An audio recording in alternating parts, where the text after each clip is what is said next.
Hello.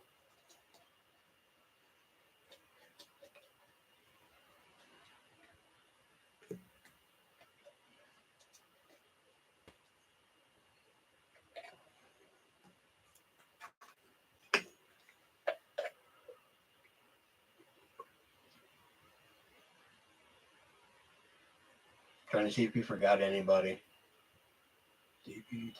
Jennifer, Diana, Brett. Wow, we've been on 35 seconds. We already lost somebody. Believe it or not, the record is 6 seconds that we lost somebody. So try and beat that one. I was once on for 6 seconds and we lost somebody who was waiting. So if we beat that record, I'll be impressed.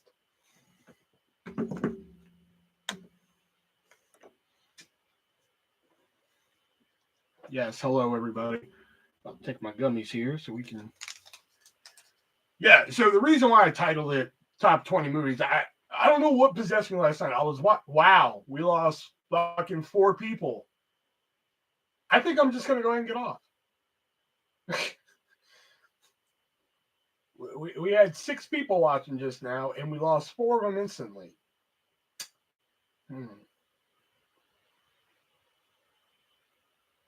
Can you chuck it off the shit? I'll chuck it at the wall fucking full right now after fucking losing 4 people like that.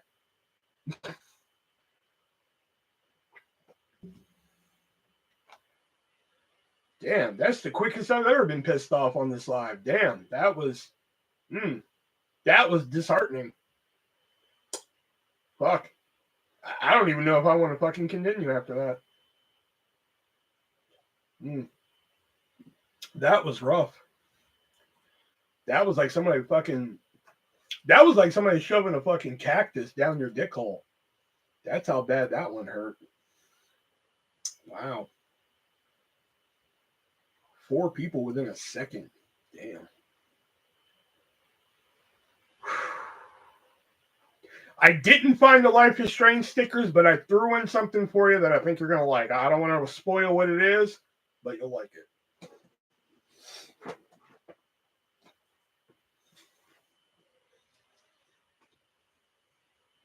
Yeah, I don't know what happened to all my fucking stickers.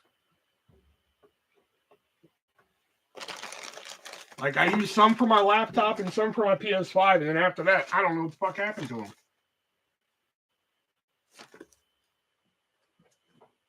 So, anyway, like I was saying before, fucking, I noticed we lost 4 people in an instant. I was watching fucking Doug Walker's, aka yeah, Spider-Man's in there. I got Spider-Man in there.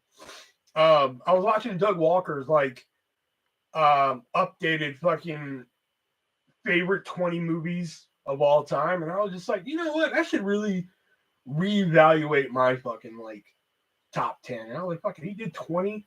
So like, I literally came downstairs, wrote the list, looked at it, and I was like, I don't like this list. You know, rewrote it again. I was like, all right, I like this.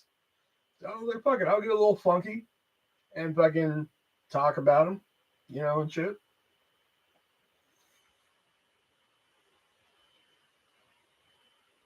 One, I kind of feel bad for taking off. It was number 20, and I was just like, you know, it's mainly up there for sentimental reasons, but I took it off and put something else. Because like it kept coming to my brain, and I was just like, I don't think it should be on there. But then I took it off.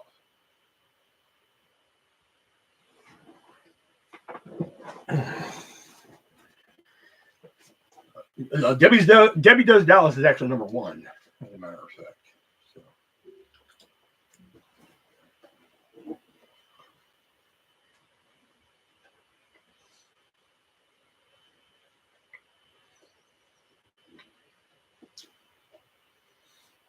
No, but there is one movie on here. I took one movie completely off. The movie White Oleander was like in my top 3 for like a long time, but I realized like it's a great movie. But I realized how long it's been since I fucking watched that movie. That I'm just like, you know what?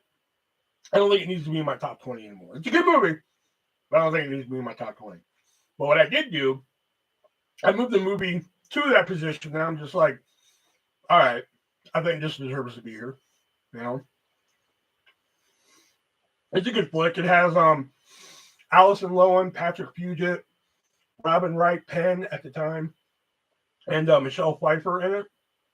About a fucking girl who her mother goes to jail, and like she gets passed around the foster home and shit.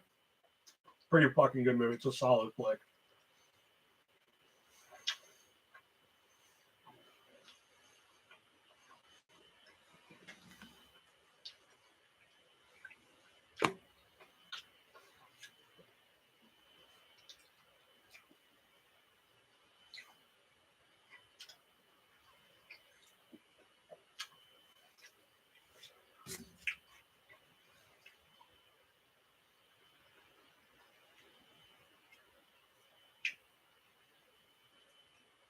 Titanic is not on you. Oh man,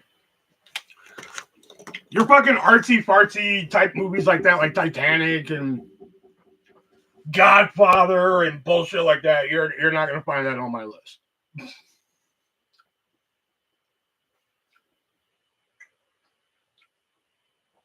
If the mom gets the kid back, honestly, it's been a while since I watched it. I can't honestly remember. I know the mom's in jail. She gets passed around.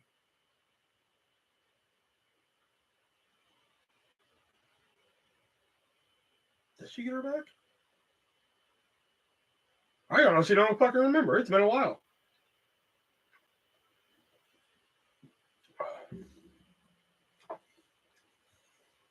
There's probably a few movies on here that you fuckers have never heard of. Hey, Taylor.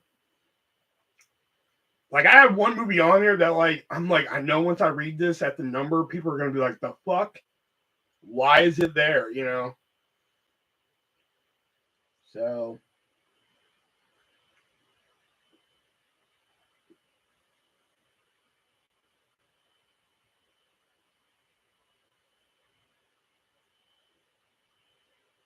All right, we oh wow, we lost two, and then I was just about to say, wow, we've been at 6 for more than 30 seconds, and we haven't lost anybody. The second I was going to say we lost 2 people.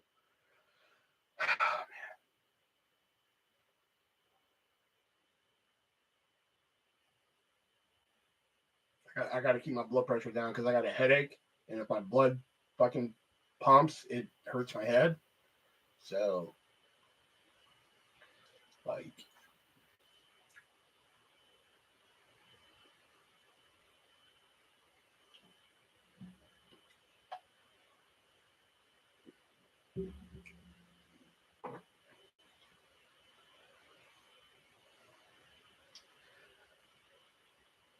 Will, don't run bathwater. Grab the toaster.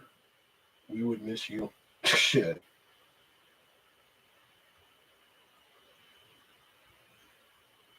Although I will say, while I was watching, nostalgia, I'll just say Nostalgia Critic instead of Doug Walker. But when I was watching Nostalgia Critic's top 20 favorite movie, he did have a little portion in there about people trying to make it on YouTube. And he did bring up some good points because he was just like, if you do it because you love it.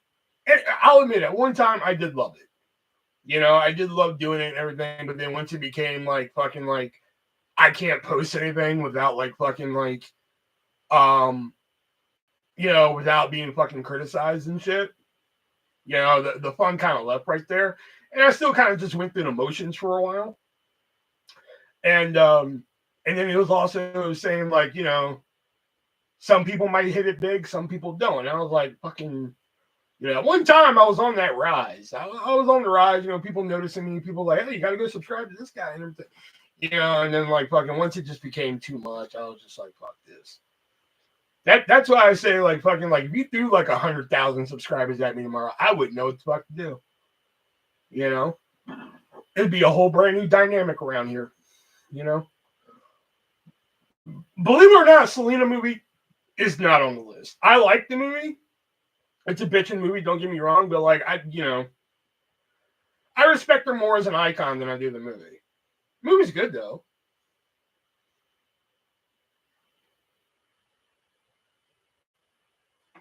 Let me take the other one here.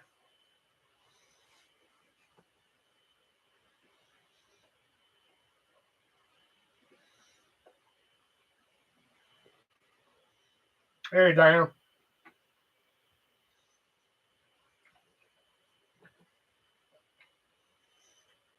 You know, now I'm thinking about it, I'm like, where the fuck are those stickers at? I don't know what is it. If y'all could just see the fucking table around me is just fucking surround. Just this little area right here is cleaned out for me. Every time I clean it off, more shit comes. You know, so.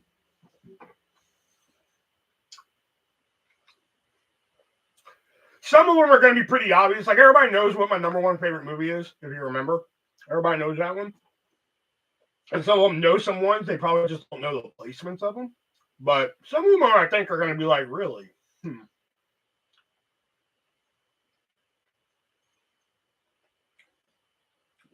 some of them, I'm pretty sure you fuckers have never heard of. So this might be a good way for y'all to, you know, go check them out later. I think one of the movies on here is actually kind of hard to find, I think.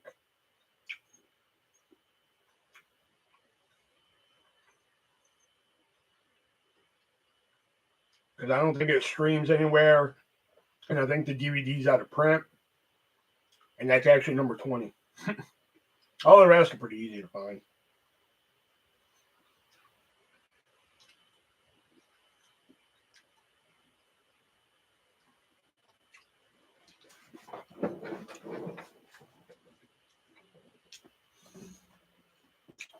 But I figured instead of just sitting here like, what are we going to do?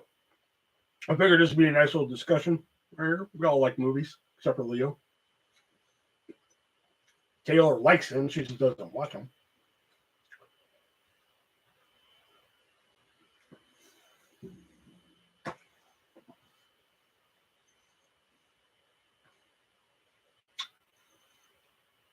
See, definitely. Yeah, everybody knows my favorite movie is The League of Their Own.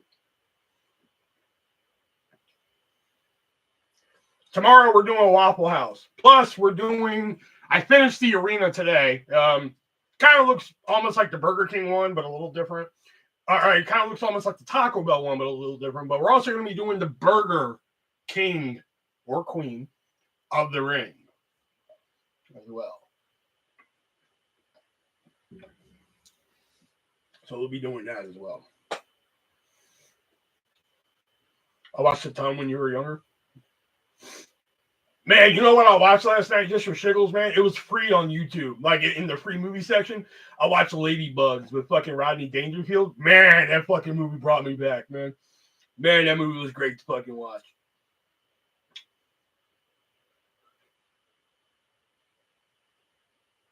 Fucking that movie had me cracking up last night. But fucking, what was the part I was like fucking dying at? And oh my god. Oh, fucking the hug scene. That's what it was. The fucking hug where he just kept hugging fucking girl and everything. Oh my god. Fucking cracked my ass up. No Holds Barred is not on here. No Holds Barred is a fine movie. I wouldn't know. I probably wouldn't put that movie in my top 100. You know, a long time ago, here's a funny story. So, at one point when YouTube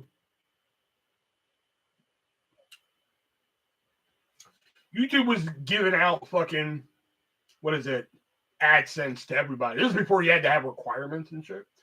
They give it to everybody. Well, you know, everybody knows I went and fucked off and fucking lost all my AdSense and shit.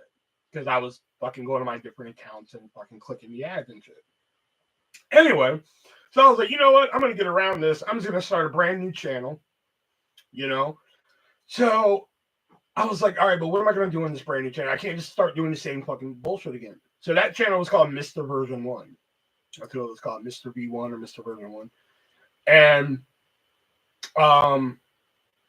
my idea was 100 movies you should see before you die, which was essentially my top 100 favorite movies. And I was going to fucking like, all right, today we're doing number 57, which is this one. Then the next time you see me, I'd probably be doing number 23, you know, and so forth and so forth.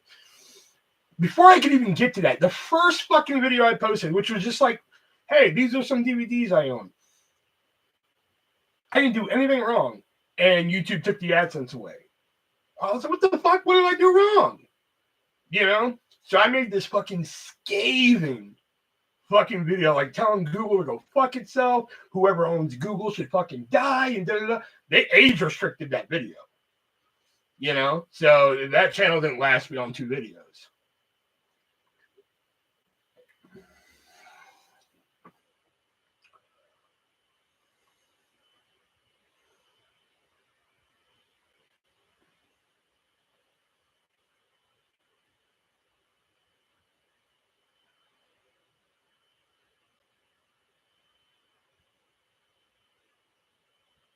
Jennifer. I got a penis for you. Oh, that came out loud. Fuck, I gotta work on that. I think I broke my toe. I've done that. Which toe?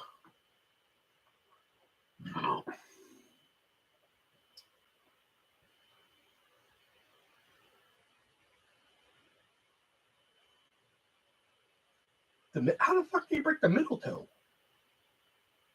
I've broken my pinky toe before. You don't realize how much you need that fucking pinky toe until you fucking break that motherfucker. I slipped down the stairs. Oof. Mm.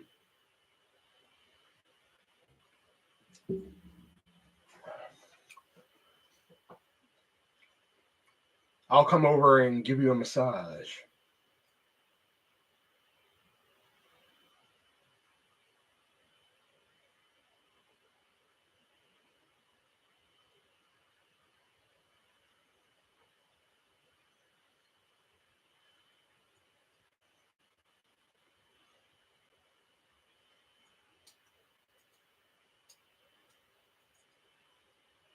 Why to get quiet? You think YouTube shadow banned your channel for talking smack on the almighty Google? Well, this was like fucking years ago, so I don't know. This is like this is before the adpocalypse and all that bullshit. So I don't know.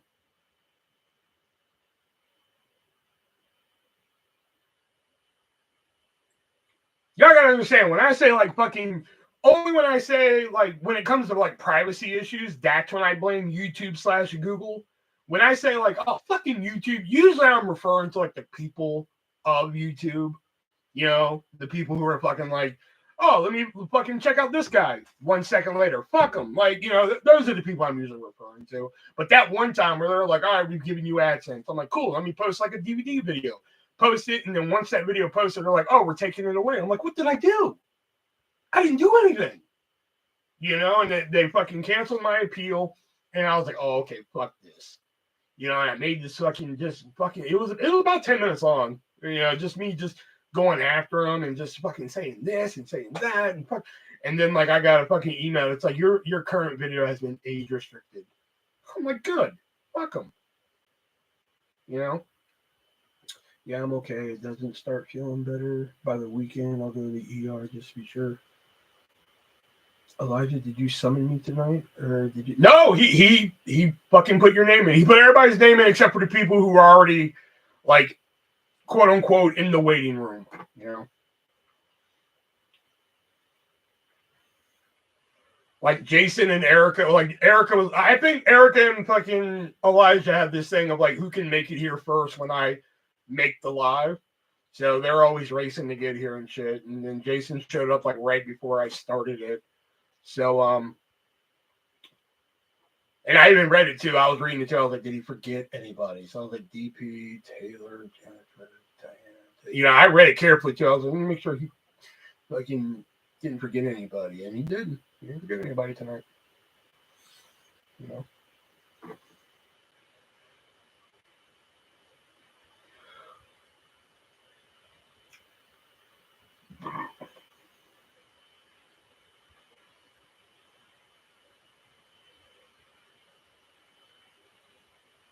Better say my name. He already stole Erica.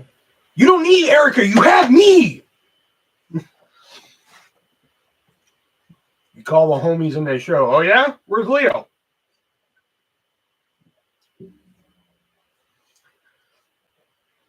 Where the fuck is Erica? Erica's like first and she ain't even here.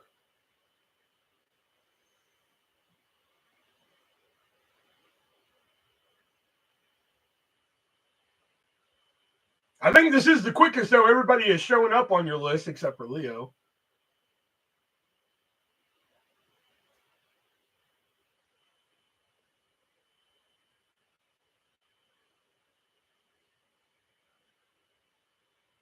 Now, my original idea for tonight was to talk about the top 20 and show you guys like a clip from the movie to make it like a little bit more visually entertaining. But like fucking, I don't feel like being copywritten tonight, man. I don't feel like if the stream gets suspended, I don't feel like waiting for it to come back on. Shit, so I'm just gonna fucking talk to you guys about it. Is he okay? Fucking fine now. Motherfucker barely comes in here anymore.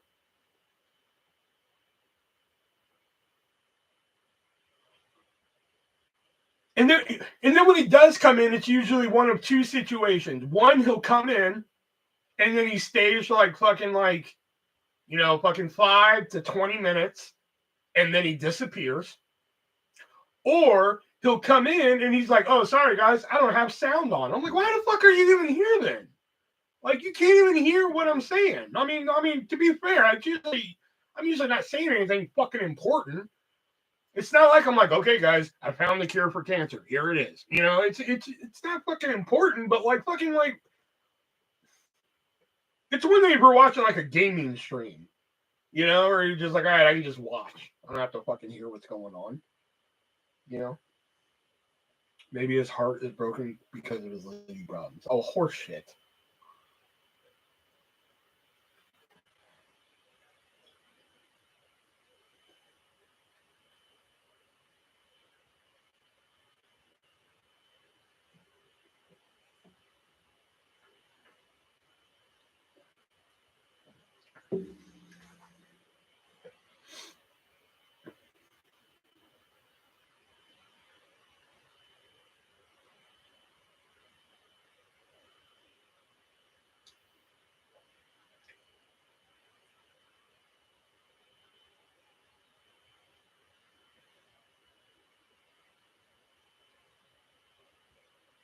So, how was your day? Day was fine. Went to work. Like the first customer came in, and I just went to the back, and my our assistant manager Rachel. First customer came in, I just went back there. I was like, all right, I'm leaving. She was like, it's already going downhill. I was like, yep, see you later. Because like fucking, I just, there's only so much stupid I can deal with a day, and like, okay, let me ask you guys a question. All right, be honest with me.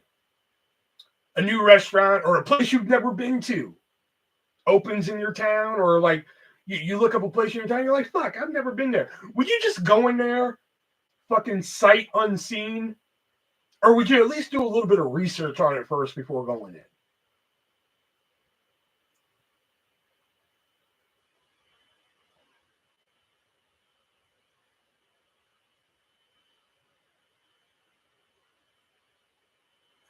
I would read the reviews first. Okay. Okay, but let's say it's a place where you're like, you know what, I kind of want to go there. Maybe I should look and see what they have and shit like that. Would you at least like do a little research so you can come in and like be a little prepared about how the fucking place starts and everything, Because like we have two places for orders. We have one rack that's outside, not outside the store, but like outside in the lobby. That's for online orders. That's for like, if people go to our app, they can make an order, they can come pick it up at the store. All they got to do is walk in, grab it, and fucking leave.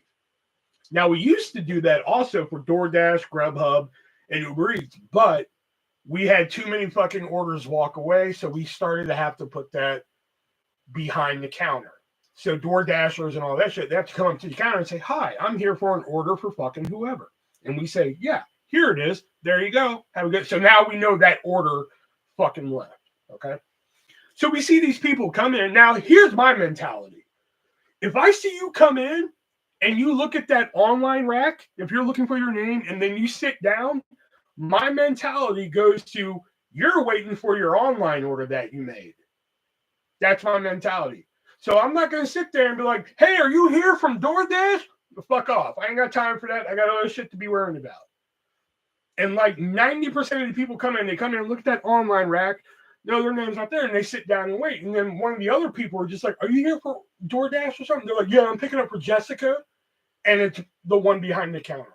And I'm just like, why don't you just come to the counter and fucking ask instead of just looking on the fucking rack for it?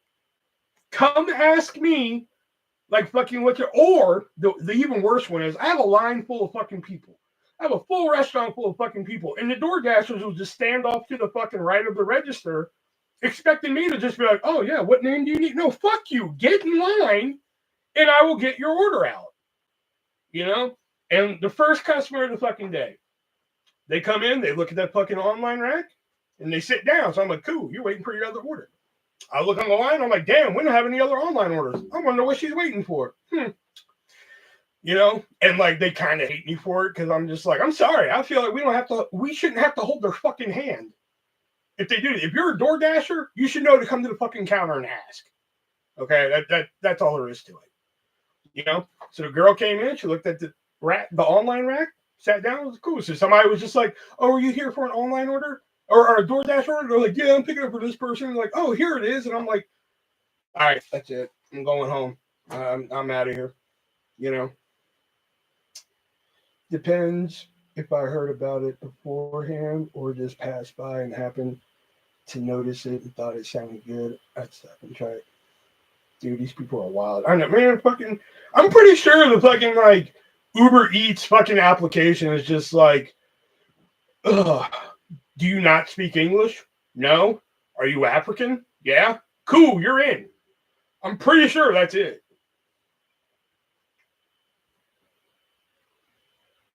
Like I don't mind it, I don't mind having to get the orders and give them to them. It's like just come up to the counter and say, "Hey, I'm DoorDash. I'm picking up for fucking Robbie. Robbie, here you go." But if you go over there and fucking sit down, either A, I think you're waiting for somebody else. B, you're waiting for an online order. And if I don't have any online orders on my line, well then it's option A. My new policy is if you go look at the online rack and you're like, "Oh, I'm picking up an order for Jordan." If I look on my fucking order sheet for online and I don't see Jordan, then we don't have it. Oh, but it's a DoorDash. You didn't say it was DoorDash. You said it was online. Don't shit in my ice cream and call it sprinkles, bitch. You know?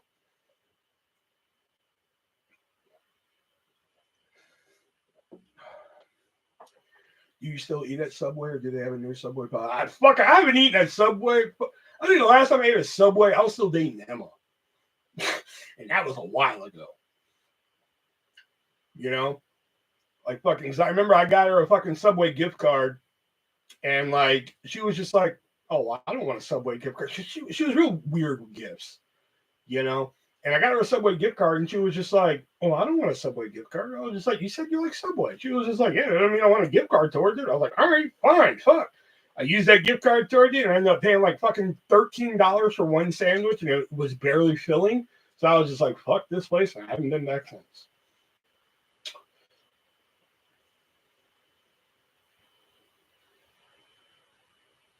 Option A. I said option A is either they're waiting for somebody, or option B is that they're waiting for their online order. So if we don't have any online orders up, I just assume it's option A. You know, you're craving Subway. Oh no, you're not allowed to have Subway in here. Oh no, I'm sorry. You can ask Leo about that. Subway, pizza, definitely pizza. Pizza, definitely not fucking allowed. If I hear any of you fuckers go to pizza, you're out of here.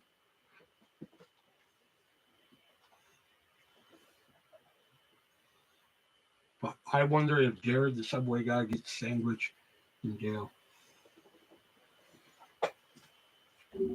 Jennifer and Pizza Hut.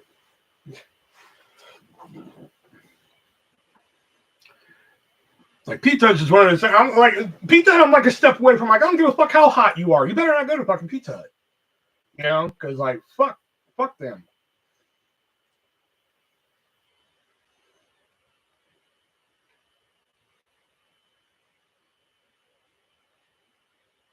Fucking, what are you gonna do about them beating me on the clock? Well, that's up to you. What the fuck?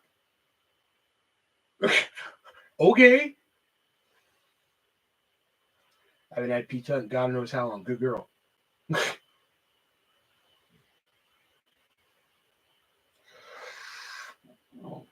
Better not give the punch to devil. That's his finishing move.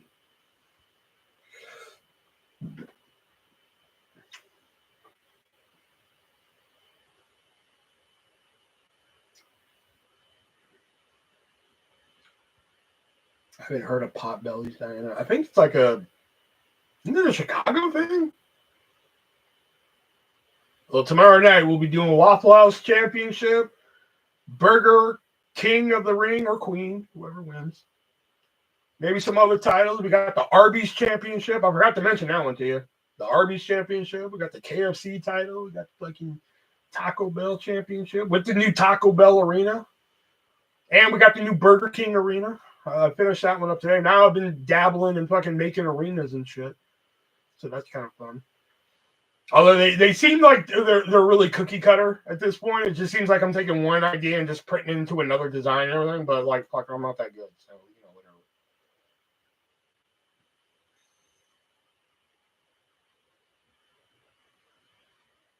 I hope I win waffles. Huh? Oh yeah. Plus we get to see Jennifer's new, I guess, color scheme. Well, I did change the bottoms. Like she had certain bottoms on, and then I was just like, you know what? If I'm changing the colors, I'm going to change the bottoms. And like I changed the bottoms to something else with the new color scheme and everything. But everything else I pretty much kept the same. Just change the color scheme.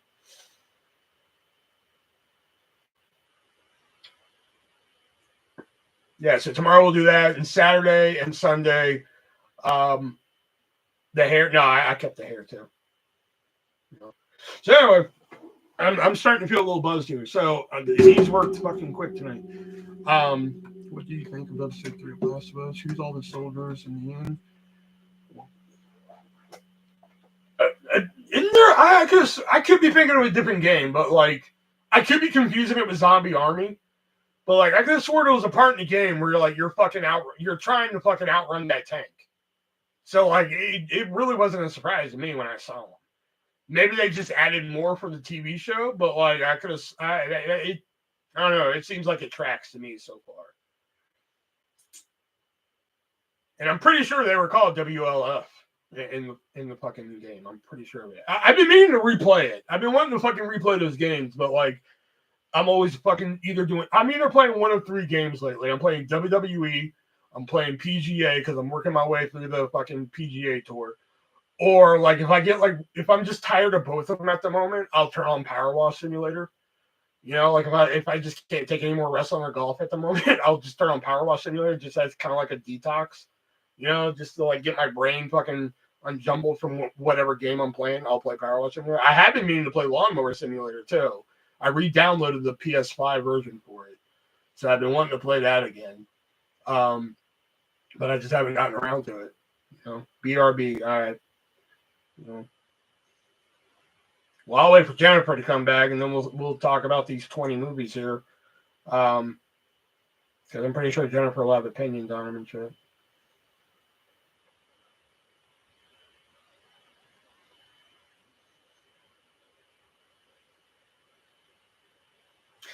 I think there's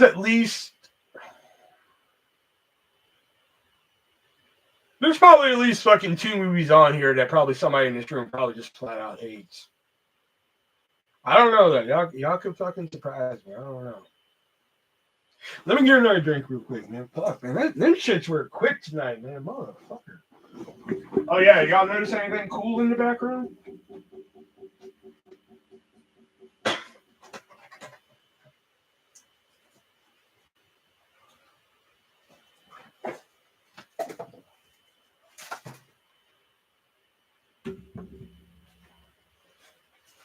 Plus, I think some of y'all may know I have this. Maybe not everybody, but I also have this. This is the World Board Game Championship belt right here. This was actually going to be in the new season of Game On when I made it, but I never got a fucking round to making it. So, this was actually going to be in the new Game On, but I just never got around to making that season because I had the whole new season 3, quote unquote season 3, in my brain, but I just never got around to making it because the joke was going to be Wendell like, well, come on, artist, since you're saying I should be able to have the World Board Game Championship back, and you know, and like artist is just like, you know what, Wendell, you're right. There you go, and he gives him the belt, and fucking Wendell's all like, yeah, and everything like the other belt, this belt right here, the one that's in the show and shit. So artist gives him back the belt, and then like artist pulls this out, and Wendell's like, what's that? He's like, This is the new World Board Game Championship belt. That one's retired. You know, that was going to be the fucking one of the jokes in the new season, but I just never got around to it.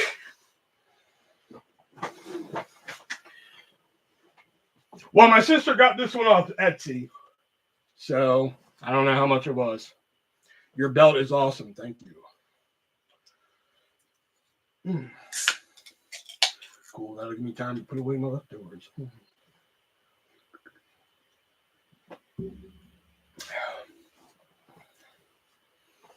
What? That's awesome. Yeah. Yeah, I think that was going to be like one of the opening jokes in the new season was going to be like, come on, you're staying here now. I should be able to have that title back. And it's like, no backsies. You know, he's like, come on. And he's like, all right, fine here. He gives it to him and he's all proud and shit. And then he pulls that out. Like, what's that? This is a new World Board Game Championship. That one's retired. You son of a bitch! You know, that was going to be the fucking gag, man. But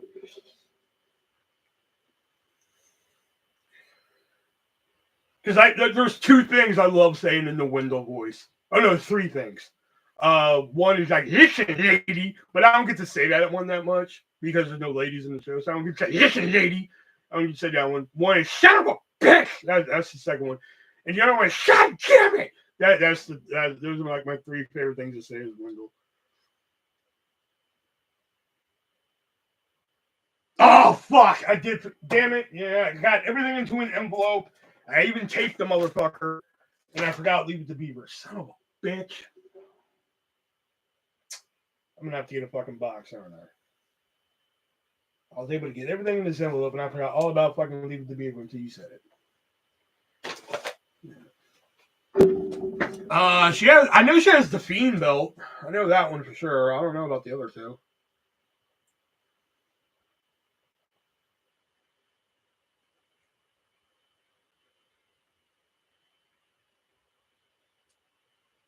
Man, you know, like I know y'all are getting tired of me fucking saying this, but like I said, it'd be one thing if it was like, you know, just for example, 10, 9, 8, 7, 6, 5. But no, it's always like fucking 10, 3. And I'm like,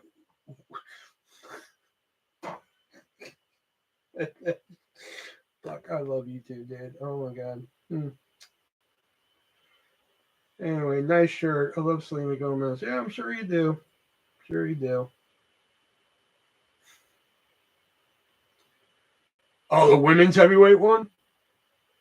Like, I had no idea which belt they were getting. You know, because I'm just like, my money was on like fucking the WWE title, like the world title, like the one, not the one Cody Rhodes has, but the black one and shit. That was my money.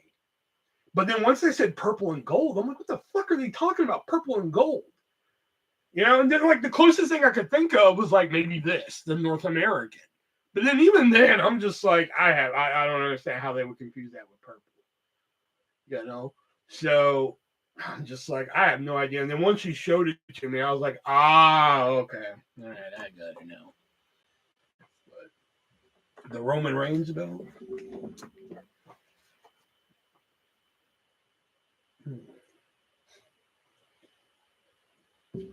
Really, YouTube, you're going to be a smartass now? Because I just said that. I just literally saw it go from 10 to 9 to 8 to 7 to 6. Man. One day I'm just going to fucking pour gasoline on myself and fucking light myself on fire on this thing.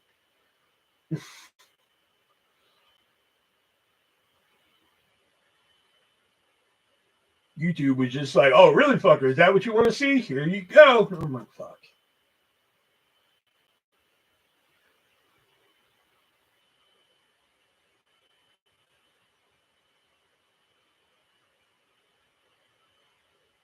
Have I mentioned I love YouTube?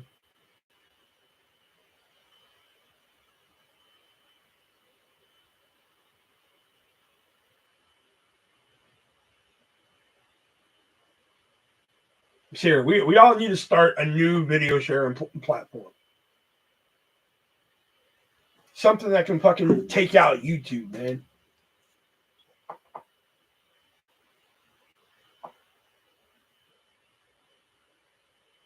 Something that has like fucking privacy and shit like that. You know what I'm saying? UJizz. Well, okay, yeah. You know what?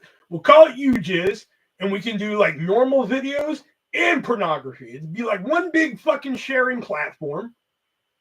You know, you can share whatever you want. Call it UJizz.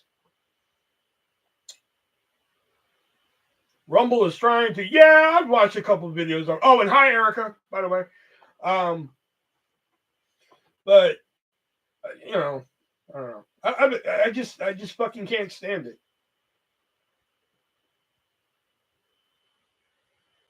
I will say, like, when it comes to like watching videos and some shit at convenience, yes, YouTube is fine. But when it comes to like issues like, okay, I've blocked this person. Well, it doesn't stop that person from like going to make another account and then coming in here and still continuing their fucking shenanigans. You know what I'm saying? Like, it can track my fucking IP address, but it can't track an IP address to block it. It doesn't make sense to me. Make it make sense. Oh, Jennifer's here. All right, let's get into the main thing here. So maybe if there's enough interest after that, maybe we can play a little bit of Dirty Minds here. We haven't whipped that game out in a while. So like I said earlier, I just want to run through these just for me. I figure it's just something we could talk about here. Most of us here like movies and everything. I almost had the Twitch ready to go. If you actually go to my Twitch page, like the donation button and shit is set up and everything. Because I do have a Twitch page. I just haven't used it and everything. But like, I can't, like, according to a guy at work, Twitch is not like YouTube. YouTube, I can just open up, hit start stream, boom, hello guys, here I am. Twitch, I can't do that. Twitch, I have to run it through like a fucking some other like program or some shit and everything. I'm not in a great mood. I just stopped by to say hi. Oh, what's wrong, Erica? Well, maybe if you stick around, maybe you'll fucking feel better and shit.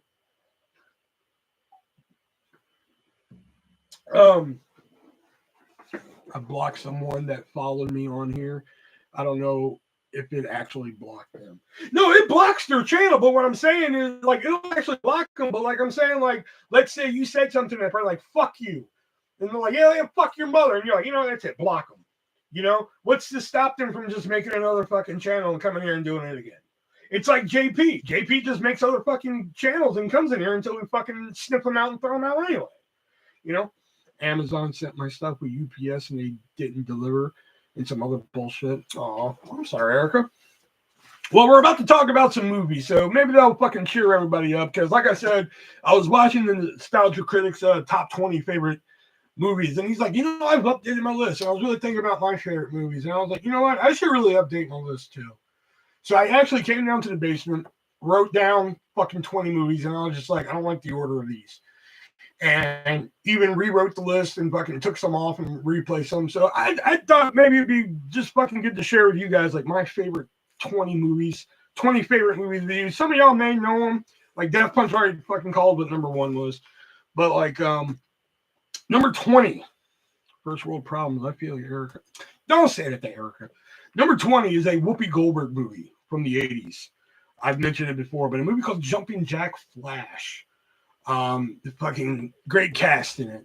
It's directed by, it was Penny Marshall's actor. Wow, my fucking top 20 list is bookended by fucking Penny Marshall movies. But like Penny Marshall with Whoopi Goldberg, Carol Kane, fucking John Lovitz. I'm missing somebody. Who is it? Anyway, fucking hilarious fucking movie. I think this is the hardest one to find on the list. It's not really streaming anywhere. And plus, I think the DVD's out of print. But I think you can find it moderately cheap somewhere. If you like Whoopi Goldberg, like if you're like, oh, I fucking love Sister Act, man, you gotta check out Jumpin' Jack Flash. It is fucking incredible. Yes, but the other thing isn't. No, don't let them fucking cheapen your fucking problems. They're fucking Amazon should be sending them via Amazon. I want to see the fucking Amazon truck pull up in my fucking house, not UPS. Fuck that. I'll type seen it if I saw them. All right. Well, I'm if you haven't seen this one, like Whoopi Goldberg in the 80s just hit differently, man. Like once it was like fucking Sister Act forward, don't get me wrong, she was funny, but like it was just different. But Whoopi Goldberg in the 80s just hit harder and shit. Number 19. I think this used to be a little bit higher on my list, but I think I kind of lowered it. But it's another 80s staple. The Monster Squad. This movie just says,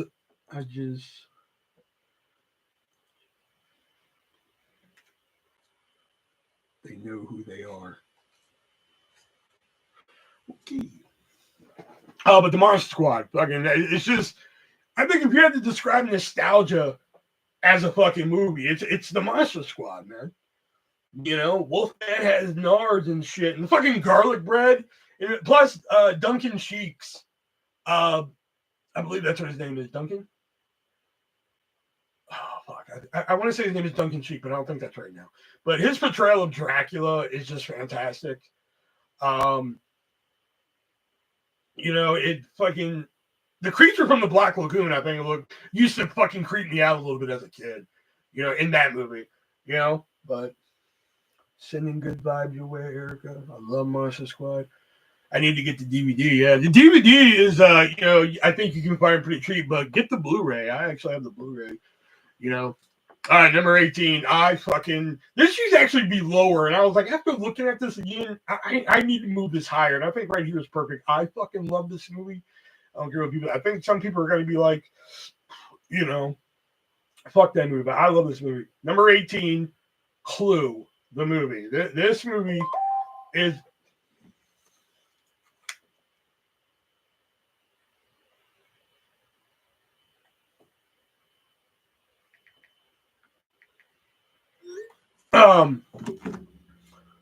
Clue with Tim. Yeah, fucking amazing cast. You never seen Clue? Oh my god, dude. Martin Mull, Madeline Kahn, Tim Curry, I said Martin Mull. Leslie Ann Warren, what's her name? Ellen Bernstein, Lee Ving. Fucking amazing fucking cast. Hilarious fucking movie. Great. If you're ever like, how the fuck did they interpret a fucking board game into a movie? Like, this was it. You know, I don't like, fuck Battleship. I never even watched Battleship, but fuck it. Because they're like, let's do it with aliens. Well, fuck Battleship. I like all the few board game adaptations I have ever fucking seen. This is the best. Oh my god. I was great at the game, though.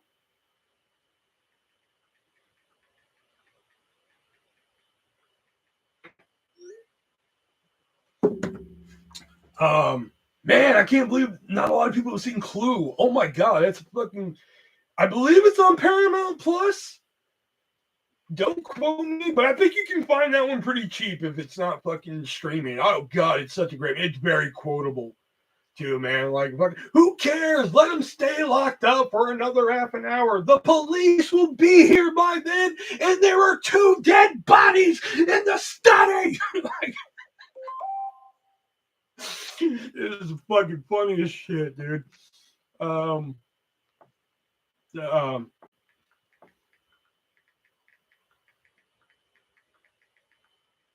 Sorry. All right. I saw it 30 years ago. Oh my god, it's so good. All right, number 17. It's a documentary. It used to be in my top 10.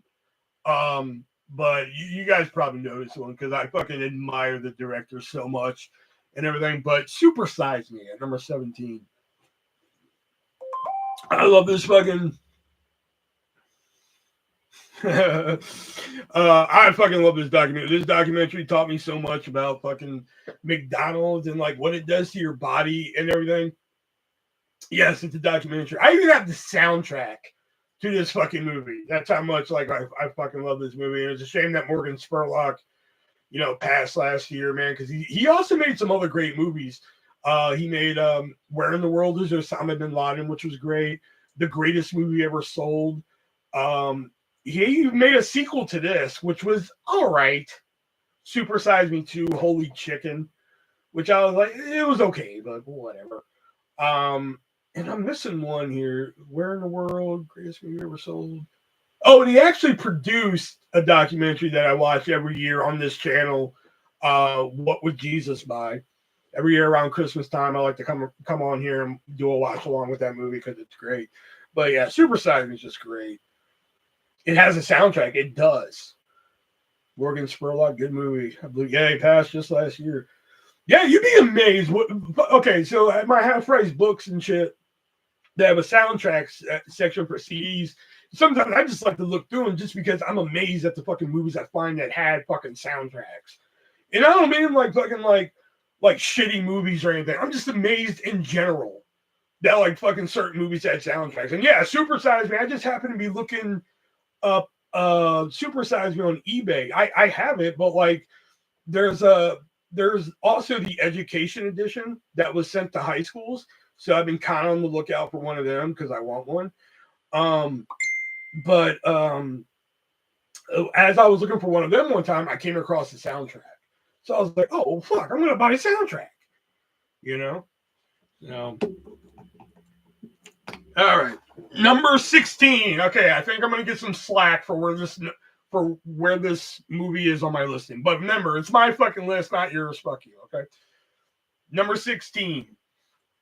It's like the soundtrack or the score, like Titanic soundtrack. No, I mean like fucking like it'll be like, okay, like for example, the movie Runaway Bride. Okay, the movie Runaway Bride with like Julia Roberts and Richard Gere. A movie like a fucking soundtrack with like, you know, it has Evan and Jared's From My Head to My Heart. You know, it has like fucking different pop songs and everything like that. Some movies have a score. Believe it or not, Freddy vs. Jason has a fucking heavy metal soundtrack CD and a score CD.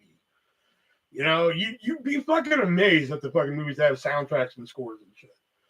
You know? But number 16, I think some of y'all are going to be like, fuck you, that should be higher, but it's my list. The Goonies. Now listen, I love the fucking Goonies, man. I remember being introduced to this fucking movie. It's a fucking badass movie. Again, great cast. Josh Brolin, Corey Feldman, you know, Jeff Cohen, and fucking Sean Astin.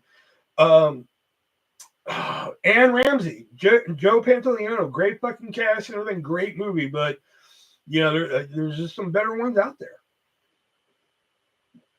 You've never seen the Goonies? Wow, that's if you guys know Brendan, you know, Wet Movie, that's his favorite movie of all time, right there is the Goonies.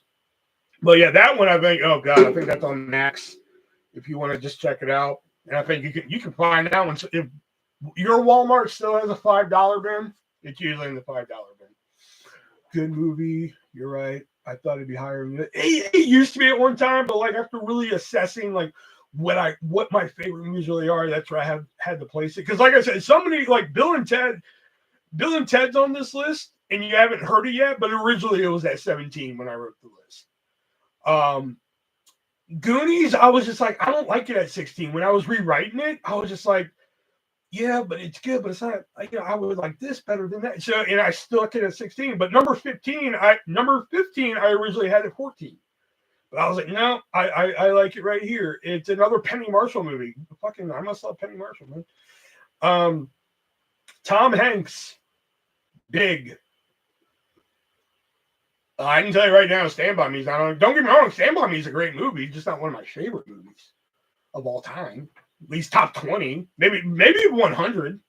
You know, I'd probably say Stand By Me probably be at least in my top 100 somewhere. Yeah, Big movie is just fucking great. Tom Hanks is great in it.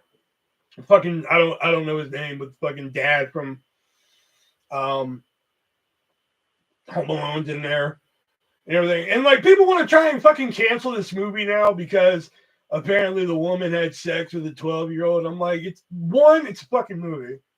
All right. And two, like fucking he was an adult. It was part of the fucking plot, man. All right. Whoever's trying to cancel this movie, go fuck yourself. Yeah. Seen Big, cute movie. I just think it's stupid. They're like, oh, she's having sex with a 12-year-old. I'm like, not technically. I mean, technically, yes, but like in the terms of the movie, you got to understand what the hell's going on. She doesn't know that. You know, like fucking, I hate these fucking articles I have to hear about this fucking movie. All right, so I don't really have a lot to say about Big. I think you can find that pretty easily too if you've never seen it. You know, number 14. I think at one time this was either lower or higher. I can't remember. In fact, I think it was actually lower, and I've moved it up because I fucking love this movie so much. Because like I filled out most of the fucking top 20 fairly easy last night when I decided to do this idea. And I was like, you know what? I'm looking, I had 4 slots left, and I was looking around the room, and I was like, what else is like my favorite movie? Yeah, and I'm really trying to think and everything. And then I looked at a VHS copy I have over here because I have an original VHS release of it. And Bill and Ted's Excellent Adventure. Again, the movie's phenomenal. And you know, I can bat off cast all night and everything, but like also the soundtrack is just fucking amazing. Like the song "In Time" that's playing when they're in the future, just incredible. And I just love the whole. I could kind of put the whole franchise right here because I love all 3 of those fucking movies. You know, if you've never seen Bill and Ted, come on, man. Leo, I know hasn't seen it, but.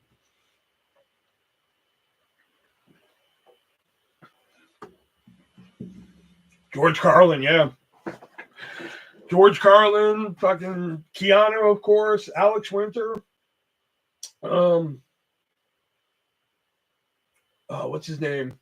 Fucking the teacher. I want to say Bernie. Bernie. I want to say Bernie Kosar, but I don't think that's right. So you've seen 2 of the 20 so far. All right. Well, this one I can guarantee probably only, if I had to put money on it, only Death Punch has probably seen this movie that's coming up. You know, maybe Elijah. Not for sure. But, all right, number 13. At one point, this used to be in my top 10. But I think since then, it's kind of moved down my list a little bit. But it's still a great movie, and especially because it's a biopic, and I've learned so much about this person and learned so much of the factual inaccuracies about the movie. But it doesn't take away from how good the movie is and everything like that. But it's a movie called Man on the Moon.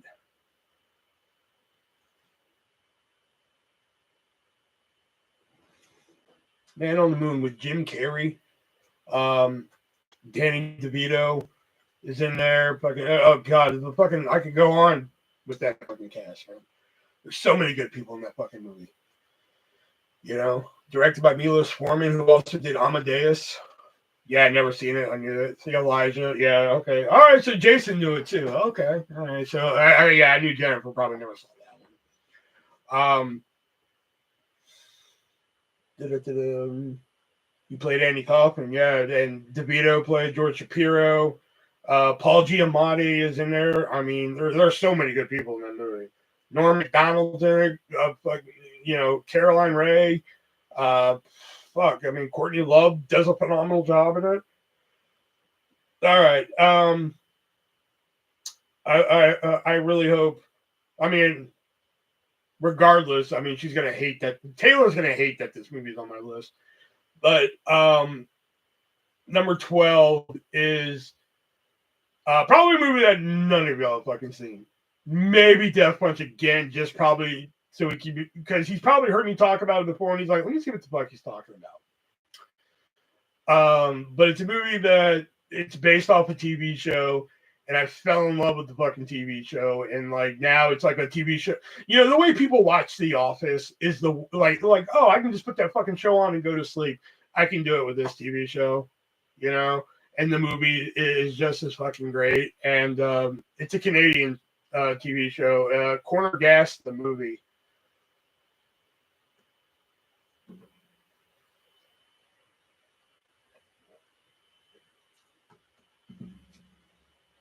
Really, Elijah has seen it. Okay, I'm shocked on that one. This one, I'm not surprised if people are just like, fuck, I haven't seen it. Awesome show and movie. Let me see here. Hold on. There's only, I don't know. I know number 2, probably none of y'all have seen. Maybe, again, Death Punch. And like I said, everybody knows number 1. I thought you were going to say Serenity. I got excited. You know, I saw Serenity and I didn't get it, but it's probably because I didn't watch the TV show. You know? The dad is the best. Oh, yeah. All right. But yeah, I mean, I would even say, like, if you really want to get like really deep with some of the jokes, I would say watch the TV show. It's free on YouTube. And then watch the movie. But like, if you just want to watch the movie, I think you can fucking get it.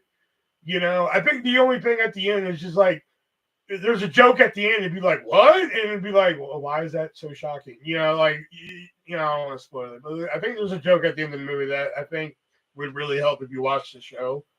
You know, but it was a real fan service movie, to be honest, but it was good. I fucking love it. Anyway, all right, what was next? Number 11. Only one season, unfortunately. What? No, they all should be on there.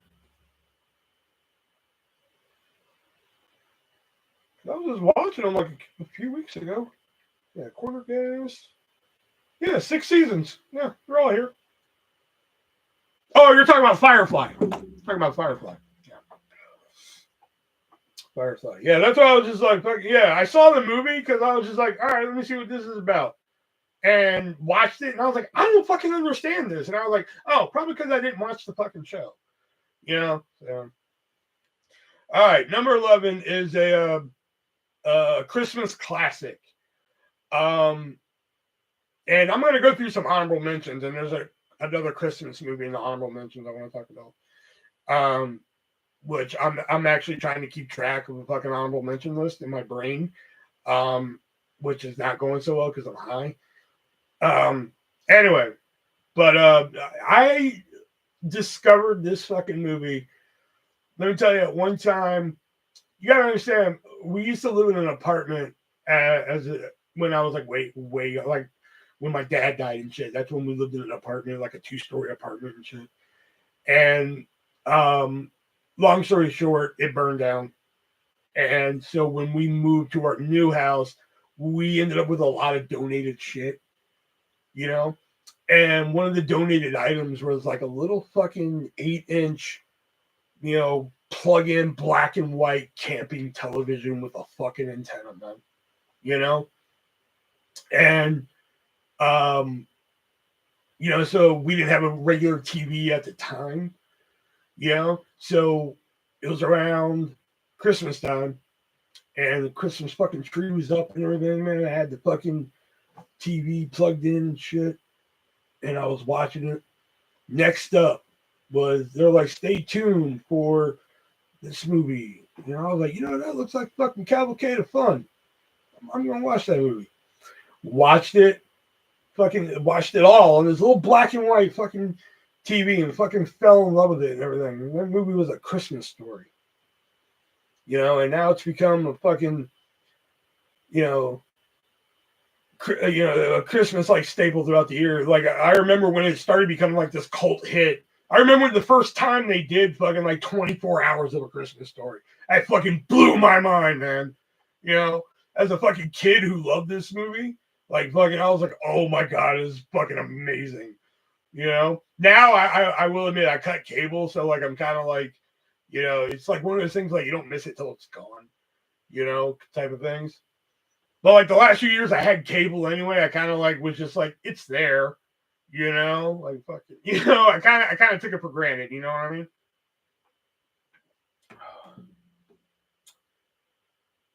Seeing it and the sequels. They still do it every Christmas. Man, that's awesome, man. I've seen the HBO Max. I've seen fucking just about all the fucking sequels you can of this movie. I've seen My Summer Story with Charles Grodin, Mary Steenburgen as the parents and shit. That one kind of rocks kind of hard. My Summer Story. It's actually all right. It's actually fucking not a bad movie. There was actually like a direct-to-TV one that I'll admit I've never seen. It's like loosely fucking related to, you know, Ralphie and shit. But then there's A Christmas Story 2, which, you know what, for a direct-to-video sequel, I thought it did an okay job. I was just like, you know, this ain't gonna fucking break down any doors or anything like that. It didn't really spit on the old movie either. So I was just like, you know, I'm not really offended by this. You know, and then they did the other fucking sequel with you know, the original actors and shit like that. You know, I thought that kind of fucked hard too. The only problem I had with it is that Home Alone just did a reboot where like the bad kid grew up to be a cop, and in A Christmas Story Christmas, it was the bad kid grew up to be a cop. And I was like, really? You went to the same well? You know, it didn't work for them. You know, that was the only thing I didn't like about the new one. But anyway, Christmas Story, just because of like how I discovered it and like how good of a movie it was and everything. Like I couldn't make that shit up if I tried. Like fucking sitting under a lit Christmas tree with a fucking 8-inch black and white TV after our fucking apartment burned down and shit. I couldn't make that shit up if I tried, man. That really happened. Because like we didn't have a TV and shit yet. So like we had the Christmas tree up and shit. Like I had the fucking TV plugged in, and like my mom was at work because she was grinding hard and shit. My sister was fucking off doing whatever, watching fucking TV. They're like, coming up next, A Christmas Story. It was like a network premiere at the time. It was like the network premiere of Christmas Story on Fox. That's what it was. It was fucking Fox. You know, and I was just like, fuck, no, all right, cool. This is the only thing on, you know? So like, just because of how I discovered that movie and shit, I was like fucking like 8, I think. You know, and then like when I was around like fucking, I don't know. I got one in my closet. Did you get a BB? No, I never did the fucking BB gun. No, I was never. No, you. It's safe to say my family never trusted me with a fucking weapon. You know, that's why we don't have guns here. You know, like I hear one thing, blah, blah, blah, blah, just a fucking dog. I'm like, oops. You know, that's why we don't get a gun. They don't trust me with them. I'm surprised they let me use a knife at work sometimes. Sometimes I'm just holding the knife, man. I'm just like, man, one day I'm just gonna freak out, man. You know. All right, sorry. All right, before we go into the top 10, I do want to mention some honorable mentions here. I would say it's probably in my top 30 now. But it's like fucking this movie. If you haven't fucking seen it, I'd highly suggest it. You see Will in the News. I did same way to way under. I was 8. I always see the BB. Yeah, I always see the BB gun at Walmart. I get a little tempted. Yeah, I will admit, I see it, and I'm just like, should I? All right, so the honorable mentions. One I want to mention. I remember reading the back of the movie at fucking Dollar General, and I was just like, this sounds like it's gonna be pretty fucking good, man. You know, and it came with like some other movie, Perks of Being a Wallflower, which I still haven't watched. And it was while I think I was writing the book. I think it was either right before I was writing the book or writing it, and I was like, I'm gonna pop in this fucking movie and fucking try and write the book. And I fucking popped the movie in, and the movie started, and the opening line happened, and I was just like, huh, and I fucking turned over here and didn't touch the computer again until the movie was over. So yeah, I was trying to write the book, because like I remember that happening, because I remember like going to write and everything. The opening line in that movie was Paper Towns.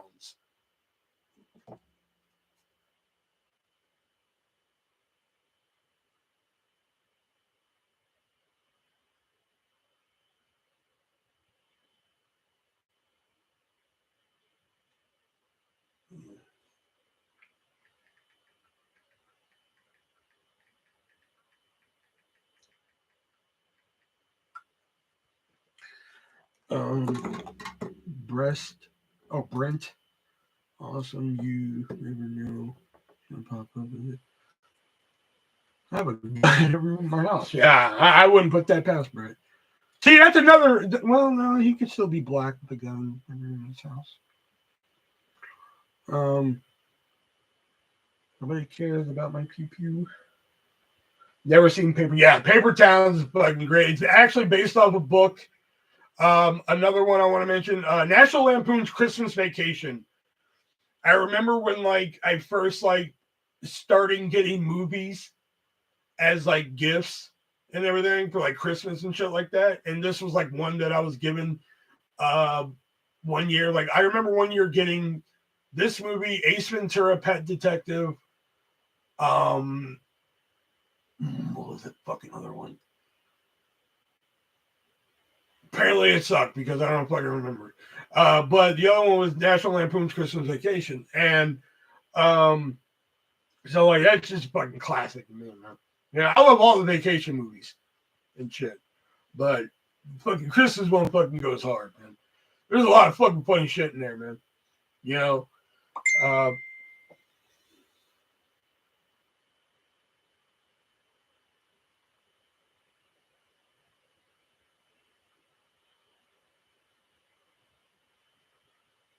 Okay, I'll get back to that. Whoever's messaging me, if you're watching, I'll get back to that in a minute, okay? Forgot where I was. Oh, National Lampoon's Christmas Vacation. And the other one, this one was actually at number 20. I wrote it at number 20 on the original list because it's actually kind of special to me. But I wrote in Hannah Montana, the movie. But I was just like, it's a little too fucking sentimental. So I was just like, I'm going to take it out and I'm going to put in Jumping Jack Flash because it makes me laugh. Back, my dog. Okay. Because I was just like, it's too sentimental for me. So I was just like, I don't think it needs to be that high anymore. Left on Paper Towns. Yes, I've said National Lampoon's Christmas Vacation, and I've just said Hannah Montana, the movie. And there's one more that I wanted to mention.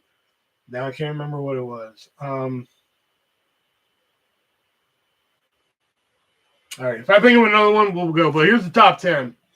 Number 10. This one actually used to be lower. I'll admit it used to be lower, but after like really thinking about it, I'm like, this movie goes hard, man. Like this fucking movie. Again, this is another one of those movies where like fucking we're gonna be naming cast like fucking all fucking night. The soundtrack is just fucking amazing. I remember like me and my mom, like when we were living in North Carolina, one thing that we would do, we would go see movies and everything. Sometimes she'd be like, all right, I'm going to go see this movie. You can go see whatever you want. I'm like, cool, whatever. We'd meet back up and shit, even though I was like, 12 or whatever. So, but sometimes she'd be like, all right, we're not doing a separate movie bullshit. Well, I wanted to go see this movie and I could not get her into going to see this movie. So I missed out, had to wait till the video. Finally got on the video, fucking loved it. And it's Can't Hardly Wait. Christmas Vacation 2 is kind of a weird anomaly, man, because, like, if you would have called it anything but Christmas Vacation 2, if you would have just called it, like, Cousin Eddie's Adventure, just that. If you would have just called it that, National Lampoon's Cousin Eddie's Adventure, Cousin Eddie's Wild Adventure, or some shit like that, I think it would have been like, all right, this is okay, I guess. But because you fucking connected it to Christmas Vacation, it's just like, this is fucking batshit. Because, like, it's just wild,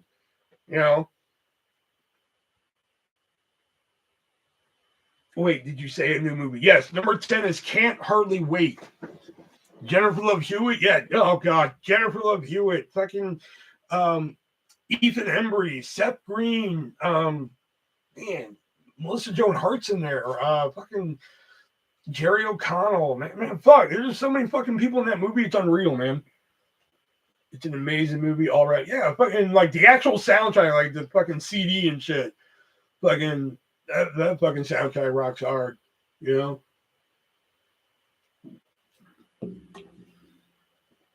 yeah, rocking the goggles and shit. That's something I say like fucking the Jack sometime and everything, and that's what I'm always referencing. Like if you ever hear me say like, "Damn, Jax, why you always trying to bust my flavor?" I'm always referencing fucking Can't Hardly Wait. There's another fucking what's the other? There's another Can't Hardly Wait reference I make sometimes, but what is it? Oh, I can't feel my legs. I have no legs. I'll say that like in public sometimes. I'm like, I can't feel my legs. I have no legs, and like, and nobody fucking gets it. Seth Green, I may not be black knowing about that movie. Exactly. I love the movie Some Kind of Wonderful. It has Eric Stoltz and Orange Justice, I think.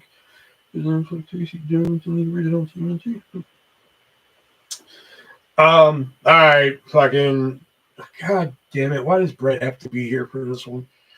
But, okay. Number 9 is. It's another movie based off a TV show. And because I'm high, you're getting like fucking deep cuts and shit tonight. I remember discovering this show late night. I remember discovering the show late night, and I was watching, and I was like, "This is actually fucking pretty fucking like humorous." You know, this is actually pretty fucking funny. You know, and I got into it, and then all of a sudden we didn't get the channel anymore because it was on HBO, and the free preview was over. I was like, "Son of a bitch, man! It was a good show and everything." You know. If I told you the full story, believe it or not, this story goes on fucking forever. It could be a podcast episode.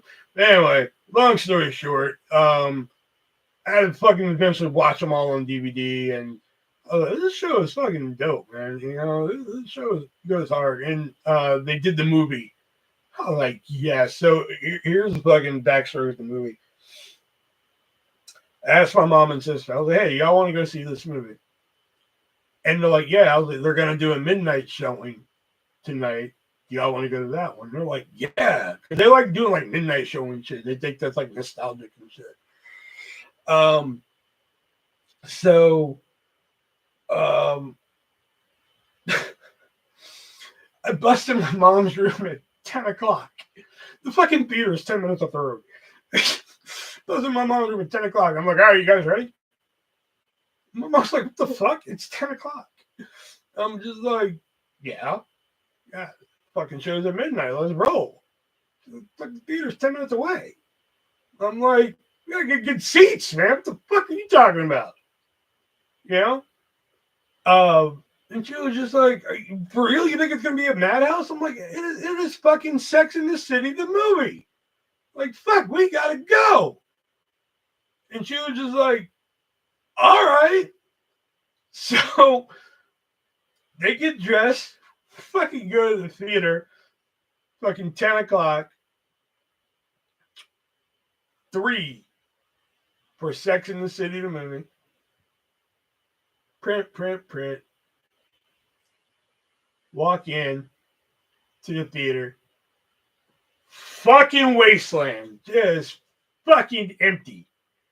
And my mom and sister were just like, you guys here fucking 2 hours early? I'm just like, man, we beat the crowd, man. What the hell are you talking about, man? We beat the fucking crowd here. You know? Thankfully, it filled up a little bit, but they were still kind of pissed we came 2 hours early. You know? But, man. Did you have a private premiere? No, because like I made them think they're like fucking like there's gonna be a line around the fucking block if we don't fucking get there in time, man.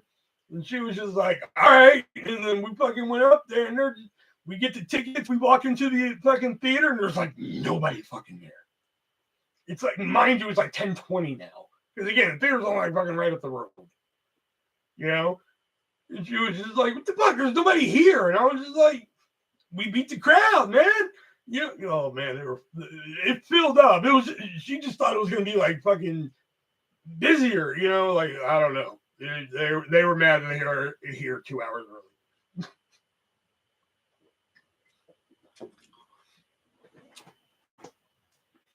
At least it was before the assigned. Oh yeah, man. Fucking I hate assigned seating, man. I know, and I love this now because if I'm the pickiest fucking moviegoer ever.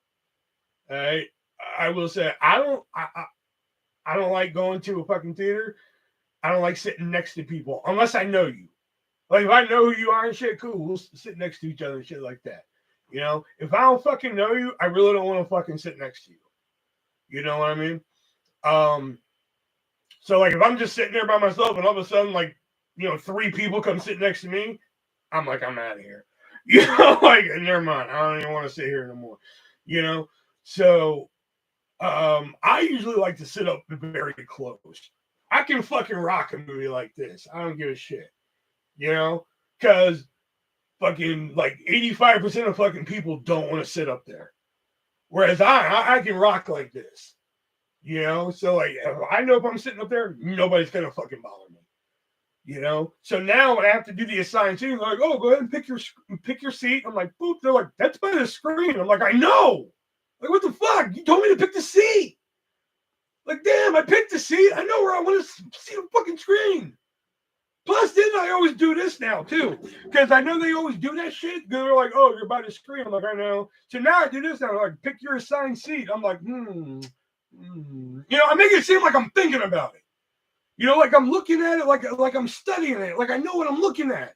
Like, okay, I know the screen's here. So if my seat is here, I know I'm going to be close to the screen. You know, so I give them that little fucking think now. Like, okay. You know, let's go here. Oh, you know it's by the screen. Son of a bitch! How many more fucking social clues do I need to give? Fuck!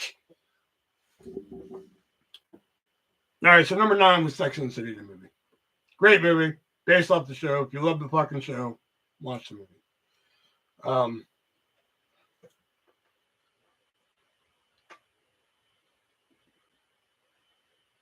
I was on the front row when I seen Jurassic Park. Thought a box.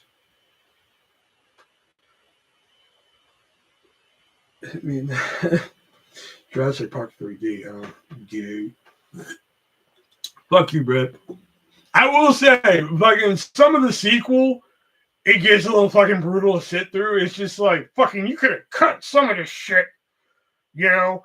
Like, even, I mean, I like this fucking universe and shit, but like, I'm just like, that second movie, they could have trimmed some shit here, man. You know? I mean, I like the show and I like the movie, but then I was just like, fuck, man.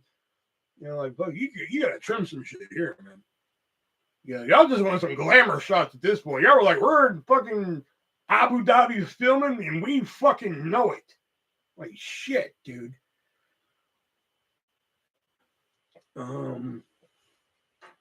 Will says there's 10 community. Yeah, in the show, yeah. All right. Next up. All right, number 8. I think the room's gonna be I think everybody in here is gonna say they've seen this one, except maybe of course Taylor. I don't think I've seen it, but I think everybody's gonna say they've seen this one. But I remember anybody remember Columbia House? Anybody used to fuck with Columbia House? Fucking, we'll send you fucking 20 tapes for like fucking a penny. All you gotta do is fucking sign up and shit. Fucking, my mom would never fucking do it. I'm like, come on, let's do this. So finally, when we were like, when it was just me and my mom for a bit before it was me, you know, my sister came along. You know, I finally talked her into doing Columbia House because she was like, all right, fine, we'll do it.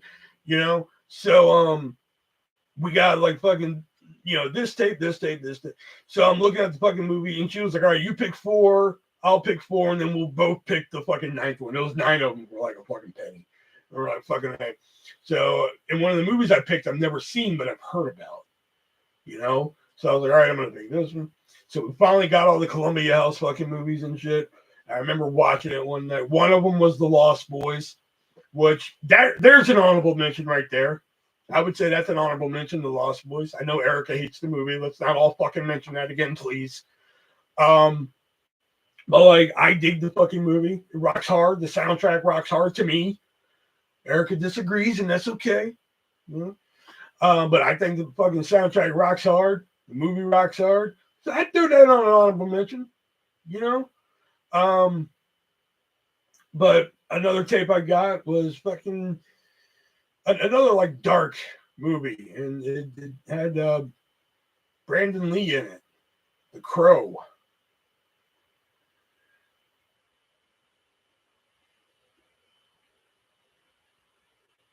I remember watching The Crow the first time and just like, man, this movie just fucking goes hard, man. That was like one of the first, like, other than the Space Jam soundtrack, because I think everybody in the world had their fucking first CD be the fucking Space Jam soundtrack. But I think after that, that was like the actual next soundtrack I went out and got was The Crow. Really, Jennifer hasn't seen The Crow. That one shocks me. I thought she would have seen that one. That seems like it'd be up her alley. There ain't no coming back. There ain't no coming back. At last the devil stood before him, and he saw how awful goodness is. Oh man. Seen The Crow, I don't remember Tony Town afterward. Yeah, man, fucking I remember when I was on the fucking I remember when I was on the after me and the baby mama broke up. I was on the bus moving here and everything, and like the past time on that bus, I had an iPad, and like whenever I could stop and get Wi-Fi, I would download videos on it and everything. But sometimes the Wi-Fi wasn't that great, so I couldn't get downloads. So I had to resort to what was on my iPad, and The Crow was one of those movies on my iPad, and like. The last movie I remember watching on the fucking bus here was The Crow. And shockingly, it was at the part that Brett just mentioned. The fucking They Ain't No Coming Back. I remember like watching that part, and they were just like, all right, coming up, was my stop. And I was just like, oh shit, I had to start packing my shit up and everything. So that was like my howdy do to fucking Iowa, was watching The Crow. But like I watched it as a kid and fucking loved it. I remember having a birthday party one year and actually had some friends from school at the time over at the house and shit, when I actually like, used to, associate and everything. But fucking had a good time and everything. Then I was just like, hey, anybody want to watch a movie? And people were like, fuck yeah, what do you got? And I was just like, what about The Crow? And people were like, yeah, fucking. And we all sat and watched fucking Crow and shit. So Crow rocks hard with me though, man. Because even like I said, even the soundtrack, I still listen to "Burn" by The Cure. Oh man, that fucking song. If that song don't get you hyped for something, like, then you fucking I don't know. I listen to that song, I just get hyped for shit. I don't even know why. I just think of something, I'm just like hype. Oh, great soundtrack too. All right, number 7. I think. I don't know. See, this is where it starts to get a little fucking kooky in people's mind. Like, really? That's your fucking favorite movie? But I think it all balances out with what my favorite movie is. You know what I mean? But I remember, I remember the trailers for this movie, and I was just like, whatever. I wouldn't really go into the movies a lot at the time because it came out when I was like a fucking teenager.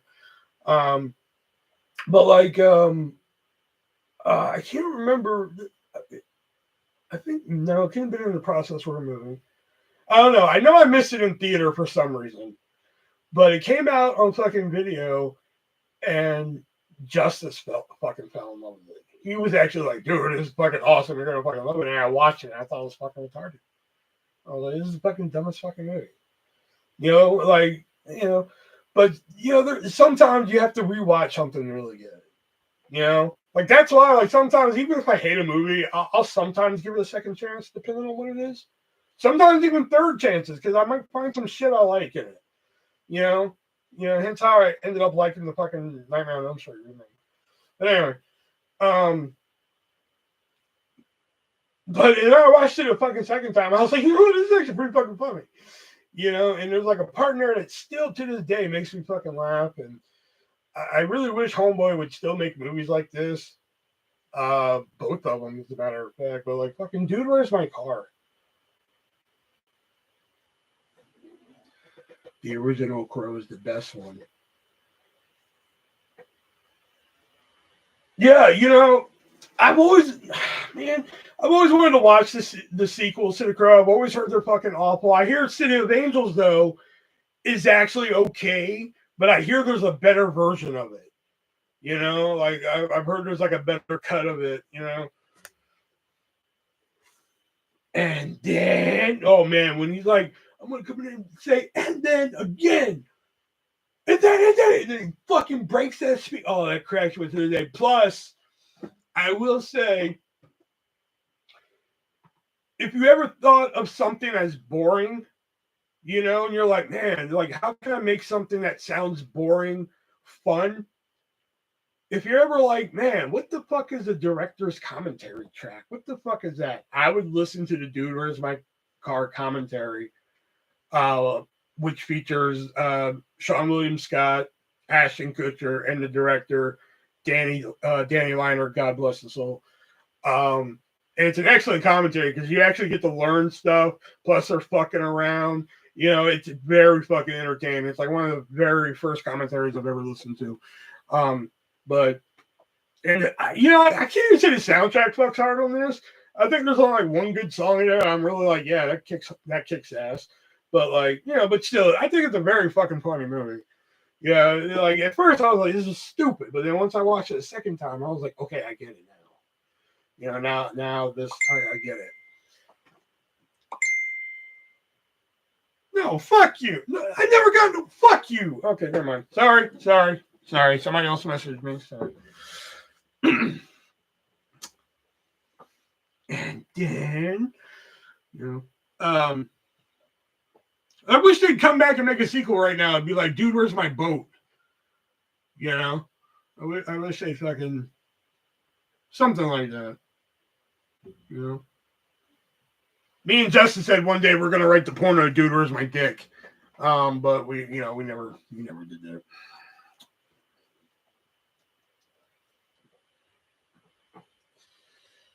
Anyway, all right. Next up, number 6. I think everybody's seen this one. I find myself doing Zoltan. Okay. Oh wait, I got a fucking funny story then. So there's a guy in the movie, what is his name? Michael Bauer. He was on Salute Your Shorts and everything. Well, he hangs out with fucking Brendan, aka Wet Movie. One night he was on a live and shit. And fucking cool dude, man. Because like he saw my username, TheArtistV1 at the time. And he was like, TheArtistV1. And he was just like, oh, V1. He's like, where's version 2? I was like, my kid's version 2. And he was just like, that's the cutest thing ever. And also, Michael Bauer's also in fucking Dude, Where's My Car? And there's a part in the movie where he has to say interstellar jumpsuits. And he says it in that voice. It's kind of where the fucking Wendell voice kind of came from, where he's kind of there, that nerdy voice right there, So I kept asking him on a live one night. I'm like, please say interstellar jumpsuits. And finally, he was just like, oh, you made that interstellar jumpsuits? And I was just like, oh, my life is made, But where's your boot, dude? Yeah, like fucking, they're growing up now and shit. They own a boat, They're fucking. I think that movie would fuck hard, man. All right, Like I said, number 6. I hope everybody would seen. I think everybody would seen. This again is another example of like when I watched it the first time, I didn't really get it. And I was like, I don't really get it. I think at the time it was a movie I said that like I didn't like, but I think it was more like I didn't get. So I remember watching it again, and I was just like, oh. And it was one of those movies that throughout the years, the many times that I've watched it, I was just like, oh shit, I never got that joke. Now I get it. And I think at one time this maybe was a step higher, but like it became started like nostalgia, a little bit of nostalgia mixed with how much I love the movie. But this one I think is perfect right here. Clueless, directed by Amy Heckerling, and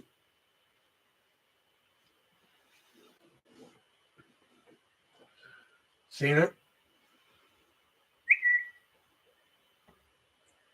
If you don't leave me the fuck alone.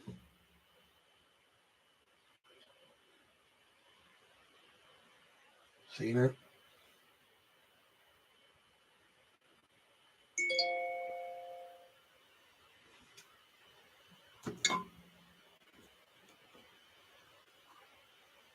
Which Alicia Silverstone, Brittany Murphy, Stacey Dash. I used to have like the biggest crush on Stacey Dash for like a long time. again, like when I first saw it, I was just like, I don't really fucking get it. Again, I would say like I didn't like it, but like I think it was more like I didn't really get it, you know. And I remember watching it again, and I was just like, oh, okay, you know, now I get it, you know. And then like learning more about it, like the actual soundtrack, like the album has some great songs in there. There's a great deep cut by Counting Crows on there. Fucking the Mighty Boss Stones. Where'd You Go? Great fucking song. Um, but yeah, just fucking great all around fucking movie. Plus, like I was listening to an Audible book about it, but like it was kind of losing me because I don't know, it was something about the voice. I don't know. Anyway, all right. Number 5, again, y'all are gonna be like, why the fuck is this so high on your list? A lot of nostalgia involved in this pick, but number 5 is there's no oh my god, leave me alone. There's no better way to say this, but Ready to Rumble with David Arquette and um, Scott Kahn and the WCW wrestling at the time. I was a big wrestling fan. You know, I mean, I still am, kind of am. It's more habit now than anything. I still enjoy it sometimes. But they coming out with a WCW movie. Fuck yeah, I'm gonna go see it, man. You know, so like,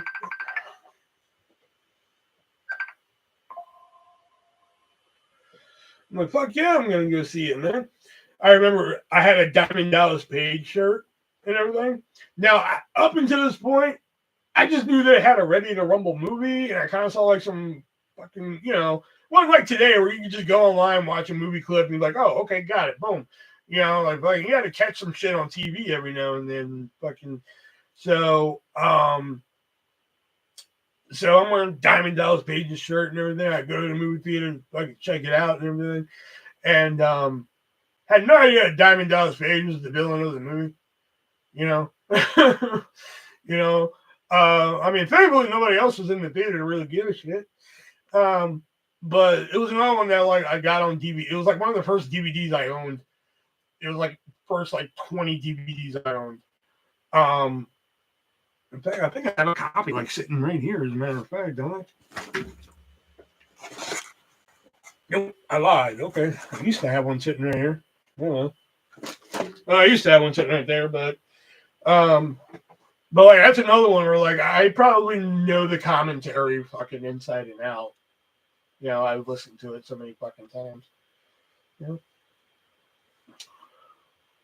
that's probably Nick. He wants to go 3-way. No, that's a fucking separate fucking issue. That you know, Sal Bandini want to wrestle? Yeah, fucking. I mean, like it's corny. You know, from like a fucking aspect because it does kind of blur the line. It's like okay, it's a work, but then they're sending wrestlers as henchmen, and it's kind of kooky, kind of zany, you know. But like, eh. Plus, we got David Arquette as world champion out of it, and that kind of fucked hard too. Yeah. All right, all right. Number 4, again, a lot of nostalgia in this, but still, I think the movie kicks ass too.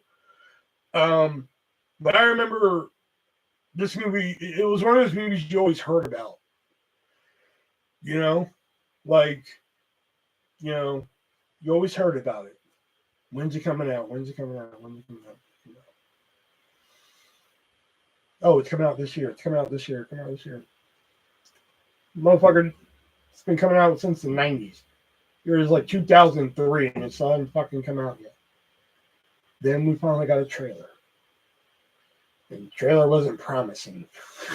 I'll admit, the first trailer wasn't very promising. You know?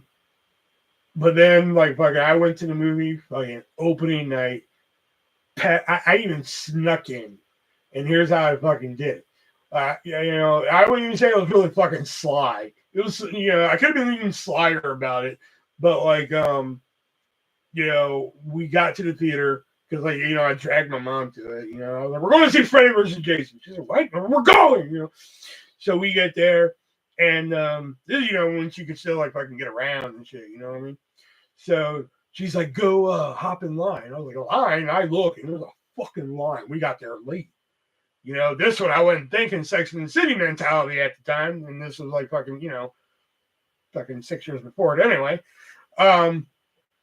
So I'm just like, I'm not, if I fucking get in the back of this fucking line, I'm going to get the worst fucking seat possible. You know? So I think, fuck. I was blonde haired at the time, I think. So I saw like, I hit like the middle of the fucking group, and I saw like these group of people, right? And I had my fucking drink in my hand, and I was walking, and I kind of just gave them this look like, hey, just kind of walked next to them, and they didn't say a fucking word, right? There was like a group of like 4 of them, so I'm standing like right next to them and shit, right? And we're just standing there and shit. You know, they're talking and shit. I'm just standing next to them, walking to them and shit. You know, sipping my drink and shit. Now we're walking, and this is that time when like that for like big movies and shit like Freddy vs. Jason, like that was like their marquee movie that weekend. They had people at the door checking tickets to make sure, you know, nobody's sneaking and make sure everybody bought a ticket and shit. So they're like, everybody, you know, we're holding our tickets out and shit. You know, so like nobody was just like, hey, this motherfucker wasn't. So the people that I was standing next to, they didn't say a fucking word. We all showed them our ticket. We all walked in. I got like a decent seat. My mom, though, I didn't think about that. My mom just went to the fucking fucking guy, and she was like, hey, my son just walked in. He had the blonde hair, and I swear to God, she said it. She was like wrestler looking dude. and the guy, to his credit, was just like, oh yeah, and like fucking pointing my mom in and shit. And we got like pretty decent seats for it because of that. So whoever those 4 people are, thank you. And also, if you ever see this fucking movie, see it with like 300 fucking fans. You know, because like seeing it live in a theater like that fucked hard. You know, like, oh god, and like there's a scene at the end where like it's time, it's Freddy versus Jason, it's the fucking battle, and you can feel that tension in the air, that night in the theater and everything. It was fucking incredible, and plus like it was one of those things that was worth the wait, in my opinion. You know, people are like, oh, was it worth all the bullshit and everything? I think it was. I mean, like fucking, there's a great book out there that I actually fucking read. Not fucking listened to this time. I actually fucking read. I actually listened to it too, though. But there's a great book called Slash of the Titans. And it's about all the unproduced scripts of Freddy versus Jason. And like, I read them all. You know, I read all the fucking stories, and like, I think there's only one in that fucking 13 scripts that like probably could have did it better. But like, I'm like, compared to what we got, it could have been worse. You know, so I thought the movie rocked hard. I saw it in theater with my guys. Hey, Jax. Sneaky McSneaks. Yeah, Sneaky McSneak. Yeah, fucking. Like I said, whoever them 4 people are, man, God bless them.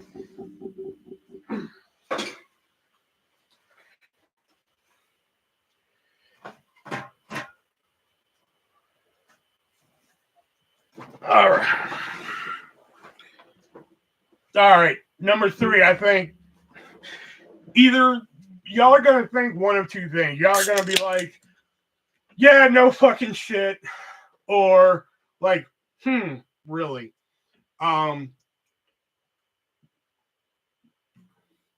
This used to be way lower on my list. Because I saw the movie. I remember seeing the trailer because at the time when I lived in Houston, my mom was like dating this guy, and like he was one of the fuckers that were just like, you know, he would overcompensate. Let's say it like that. Like he would buy our love essentially. You know, like I think like instead of like for my birthday, like he didn't have to get me anything. To be fair, you know, but like he could have been like, here's a fucking $20 gift card to the movie theater. Happy birthday. That could have been the end of it right there. And we would fucking say, hey, thank you. That's fucking appreciated right there.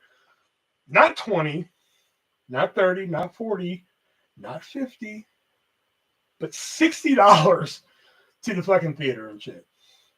And like at the time, it was like fucking $6 before 6 o'clock. It's like fucking that's like a lot of fucking movies. Anyway, my point being, I was at the theater a lot, so I would be watching trailers a lot.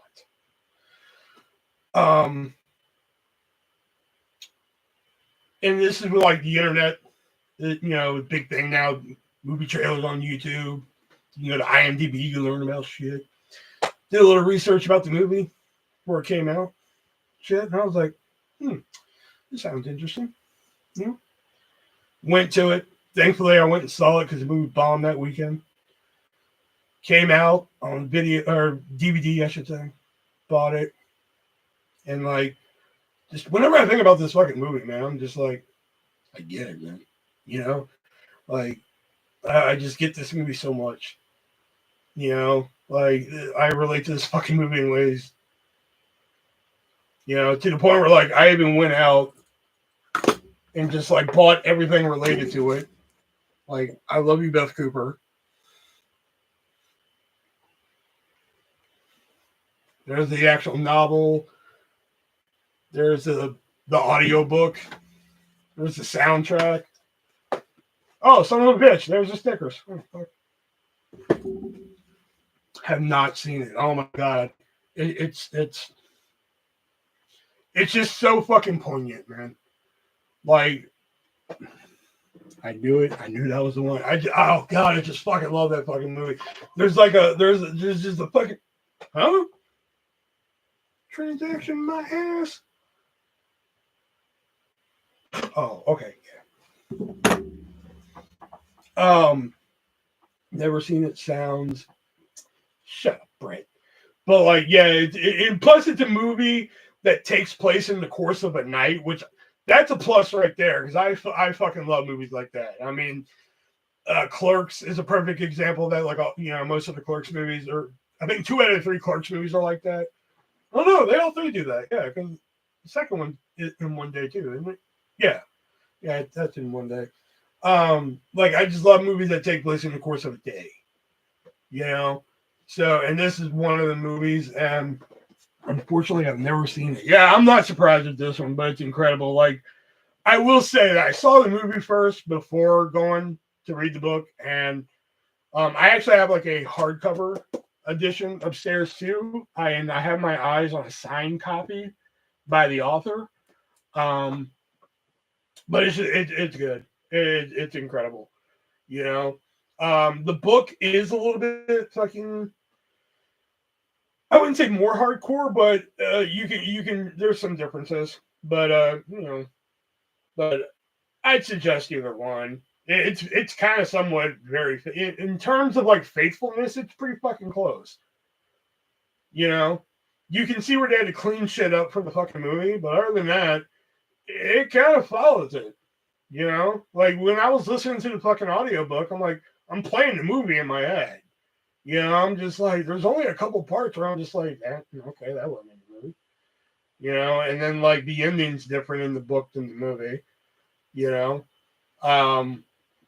Which that's why I bought this copy because I thought it would have the movie ending, but unfortunately it has the book ending, which is fucking weird.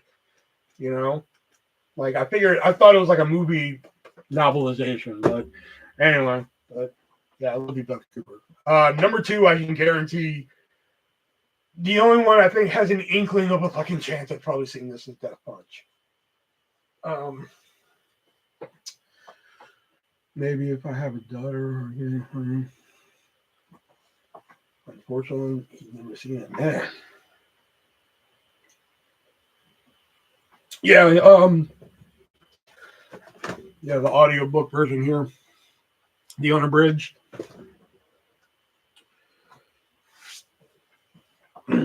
All right. Number 2, I can guarantee nobody's ever saw. One of my favorite singers is Norah Jones. And it turned out she got a role in a movie. And I was like, fucking hey, man, good for her, man. So, I've had a newsletter at the time. And the trailer for the movie came out and I watched it and I was like, man, this fucking movie actually looks fucking good.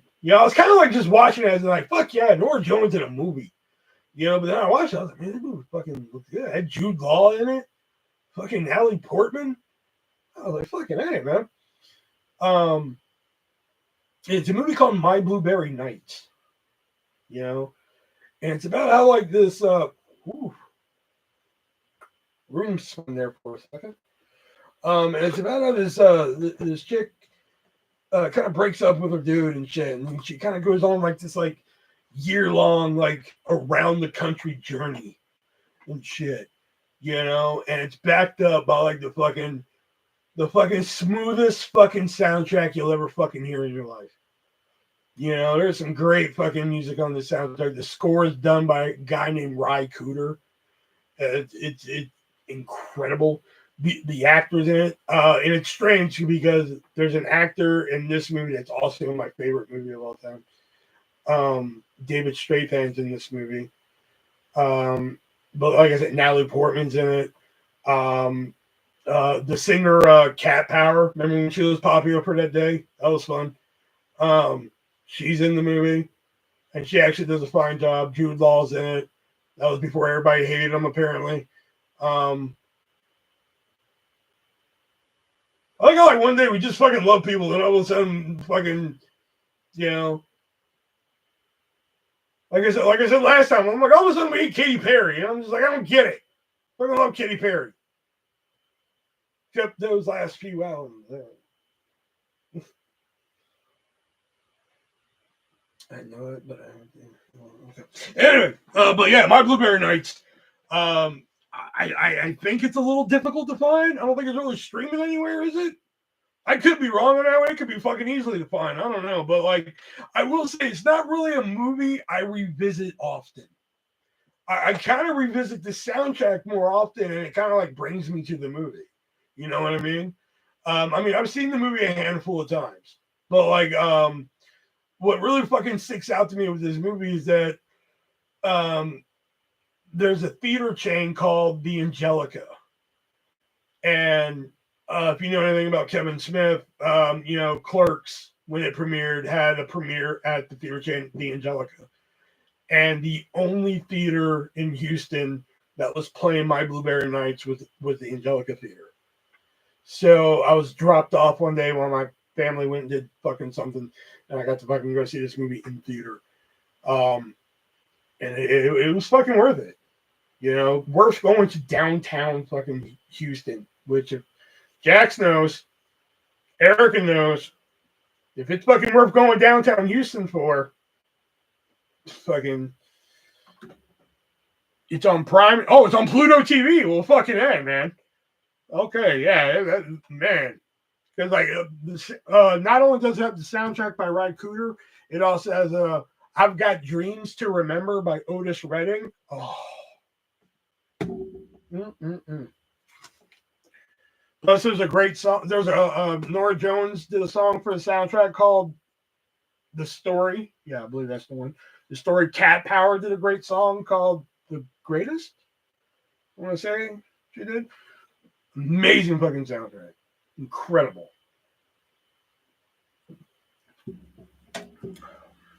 You could release that movie tomorrow on fucking Super Nintendo, and I fucking buy it. All right, number one, we all fucking know, but I'll keep it quick on this one. But like, yeah, I just remember fucking. I think my mom fucking rented it on tape, and you know, I remember watching it with her. I was like, man, this movie fucking goes. You know, it was fucking awesome, man. I got it and shit. You know, at the time, like when you rented videos and shit, you rented like fucking maybe 2, 3 on a good day. Fuck, if the video store was having a deal, maybe 5. So this is probably the only time where it was maybe like 2 videos we rented. So I watched this movie again. You know, I'm just like, okay.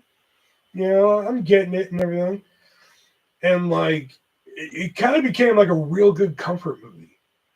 You know what I mean? Like fucking it's really definitely now. I can definitely put on that movie fucking now and just like think about fucking times where I'm watching it as a kid. You know, back, you know, when I was like fucking what, 8 watching this? I don't know. and shit. But yeah, League of Their Own, you know.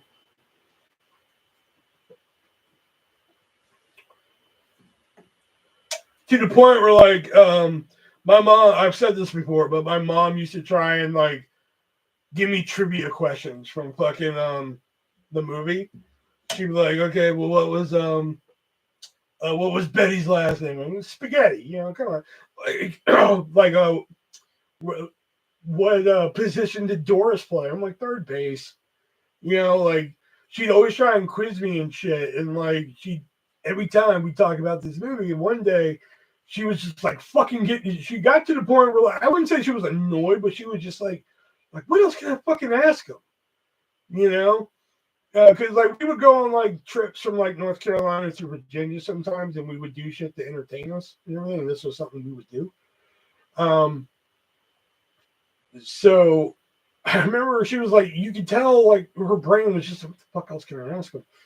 And finally she was just like, okay, what was Betty's husband's name? Like, I got you, fucker. You ain't gonna know this one. I was just like, George. She was like, oh my God. She was so fucking mad that I knew that.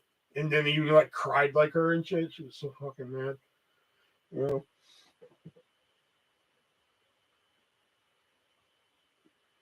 Exactly. Oh, fuck. How long did he be on? That's a good one.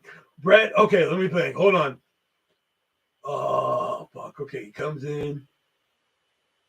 Okay, that's because I always say that after, like, if I get done peeing, I always say that's some good peeing. Oh, man, Brett, that's a good question. You might get me. Oh, shit, Brett might get me. Let me think. Okay, hold on. How long did he pee? All right.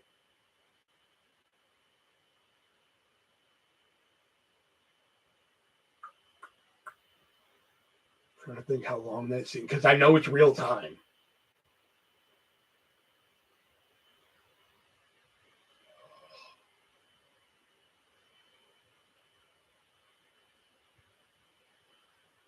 I remember reading it too, man.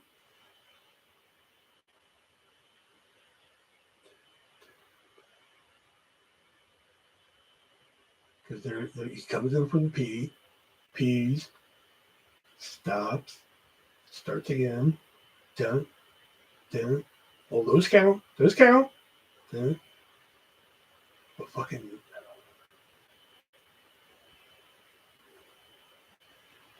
I swear to God, Brett, if you're fucking with me and you don't know the answer, I'm gonna fucking kill you.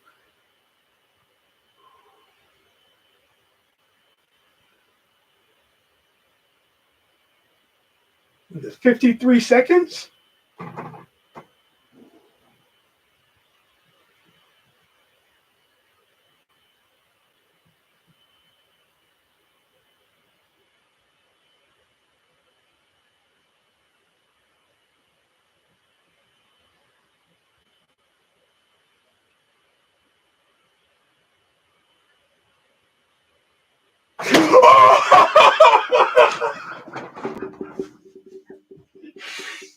Yes!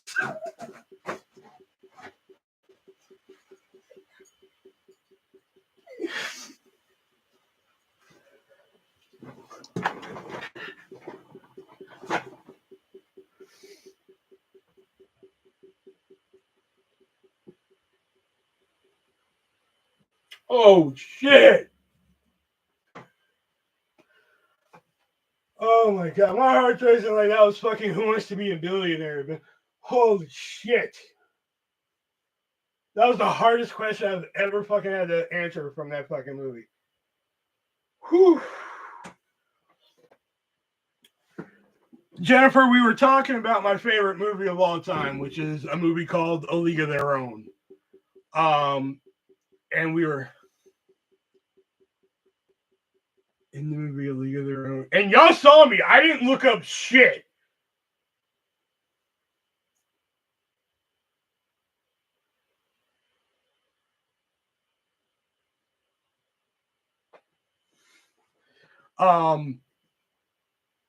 There's no crying in baseball. Yeah, we were talking about how me and my mom also likes the movie. She don't love it as much as me. She likes it, but she don't fucking love it. It's not like her favorite fucking movie of all time. Me, I love it because the fucking cast is phenomenal.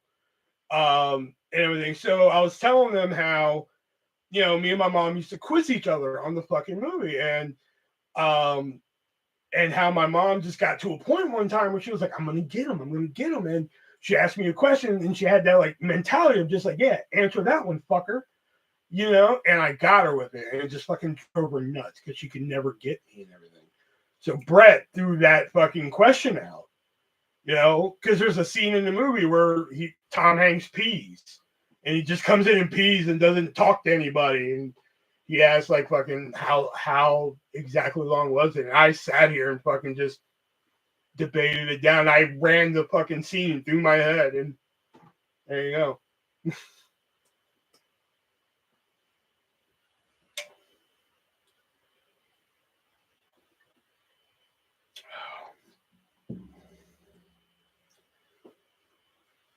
Holy shit, dude.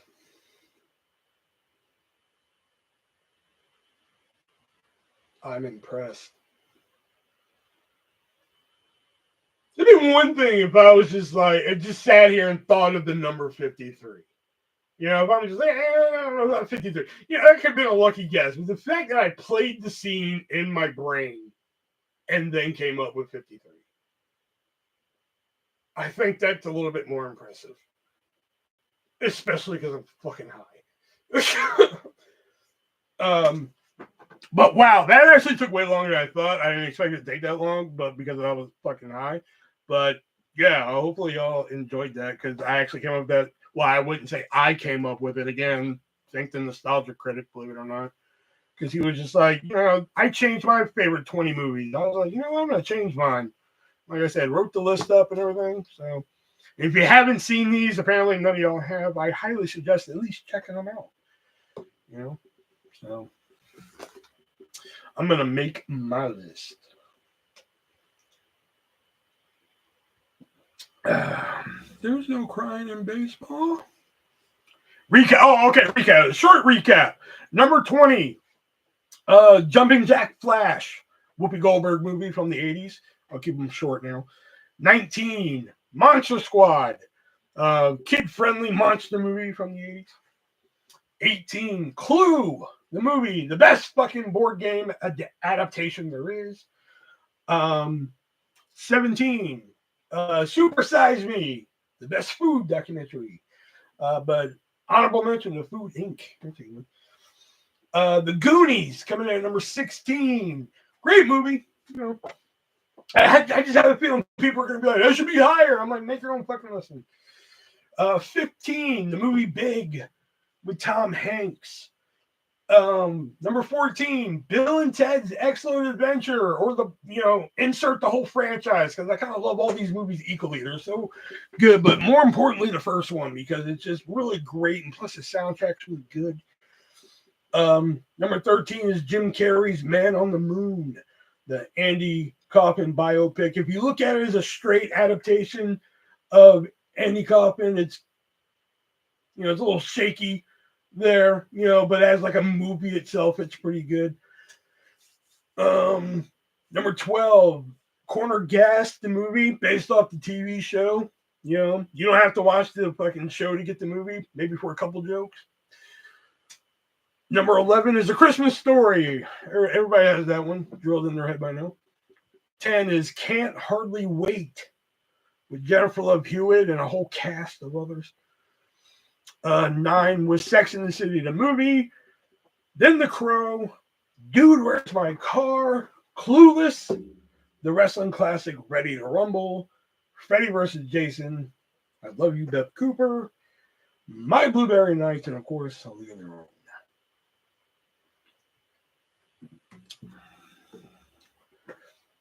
Really, Jack? You never seen the Goonies? Wow. Wow, why was there a fucking Owen Wilson there? Wow. What the fuck?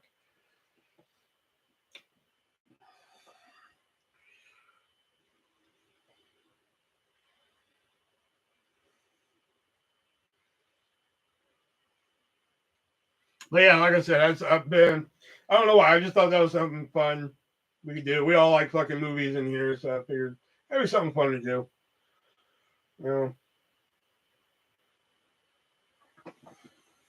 The Crow is the only good movie you named. don't like Whoopi Goldberg, dude, you're a black guy. See, okay, then you're not black. If you don't like Whoopi Goldberg, you're not black. What are you talking about? Bill and Ted's Excellent Adventure is fucking amazing.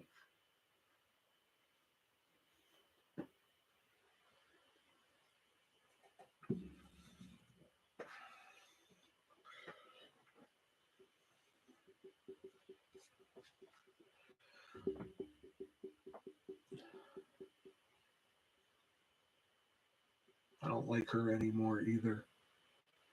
Huh?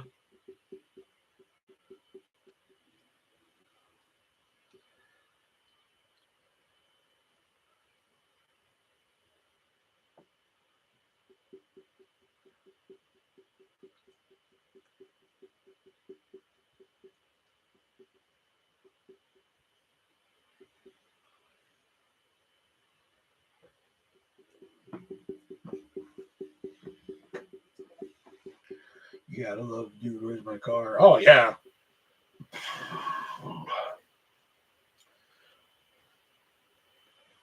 Like I said, when I used to like get DVDs, when I first got into DVD thing, my main thing was like deleted scenes.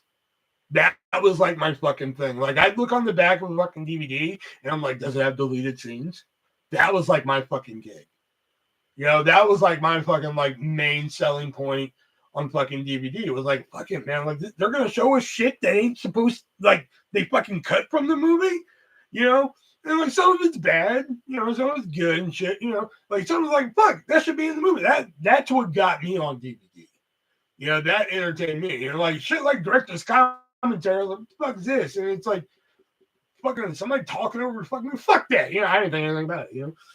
Believe it or not, it was the movie Big Money Hustlers, which was the Insane Clown Posse movie, that got me onto fucking commentary.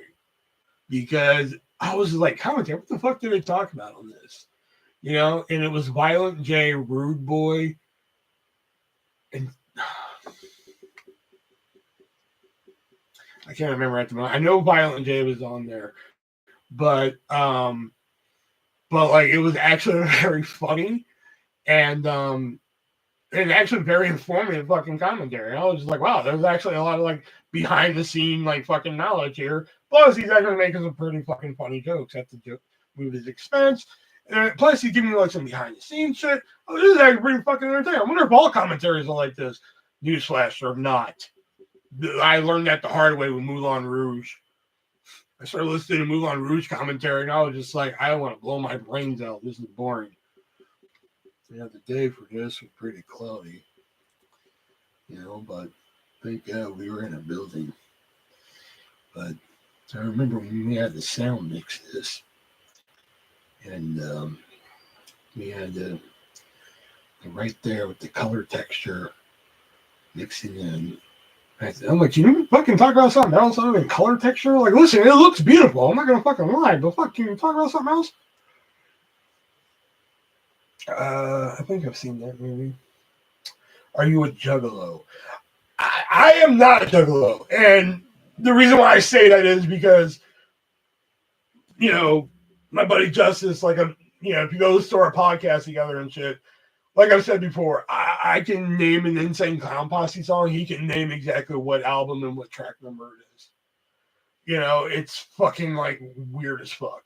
You know, like every fucking and like not even just like the main albums. Like we were doing this one night, and like he was like, "Go ahead, name another," and I was just like, "Okay." And I started off like easy, you know, like, and then I went like a little obscure. And he was hitting them, and I was like, you know what? I got something for this fucker. And I'm on Apple Music, and I'm scrolling and shit. And I was like, I'm only one to like fucking like, you know, sometimes they put a like, what is it, compilation on, but then they throw like bonus tracks on there. I was like, that guy's fucking ass. So I go to like one of them, and I name the fucking song, and he fucking names the album and fucking track number. I was like, son of a bitch. You know, I was like, he's fucking good. Then I was like, you know, I got one more for him. Okay. So fucking back out, fucking I go to Violent J's solo album. But I didn't go to his first one because I figured that'd be too easy. I went to like fucking like fourth solo album. I don't know. I went to like a very obscure one that I thought it was. Name the fucking like track 7 on it, you know. named it, boom, fucking right away. I was like, motherfucker, he knows. And that motherfucker's a juggalo. You know, he is. Me, I like a few songs by him.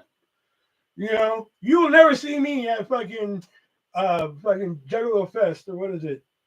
Juggalo Island, or whatever it is. That was it. They have a few songs I like. I mean, I love Homies. I love fucking Crystal Ball is really good. Netting Game, I think, is really funny. Slim Anus is kind of funny. Let's Go All the Way.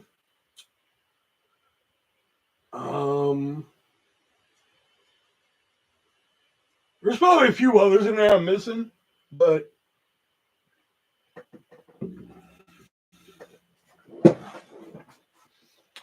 Carlos a juggalo. Call Justice and ask him if it's too cold for that now. The one about that. Oh yeah, I just know that part. See, like I don't even know that fucking song. I just know that part. Like Justice could probably tell you everything about that fucking song. Like I just know that part. Fucking magnets. How do they work? You know, that's all I know.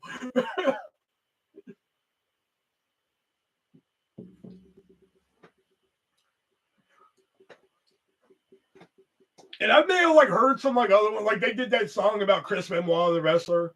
Like not about him, but it was called Chris Benoit. So I was just like, okay, I'll listen to it. I was like, whatever, you know. Oh, yeah, okay. But like I said, I am by no means a fucking juggalo, but I would not claim to be a juggalo. You know, I'm not gonna say I'm down with the fucking clown. You know, just to be part of the crew and everything. You know, I'll just tell you right now, I know a few songs. Where is my daughter Carla Jax? Tell her I'm thinking of her. Oh yeah, she's got like some shit going on with her right now. We actually got like a little update about her the other day. I don't want to air her dirty laundry, but just know we got an update about her, and she's got some shit going on, and that's why she's not able to come in as much as she used to.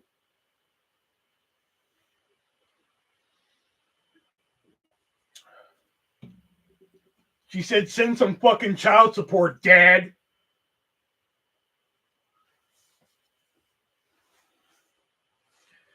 I originally watched Dude, Where's My Car in the theaters during a drinking blackout. I rented it on the front. I think I have to be one of the only people in the world that have watched Dude, Where's My Car on every available format.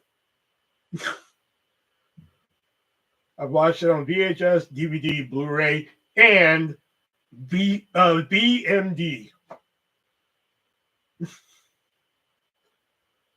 Child support. Hey, bitch is pushing 30. Back pay, bitch.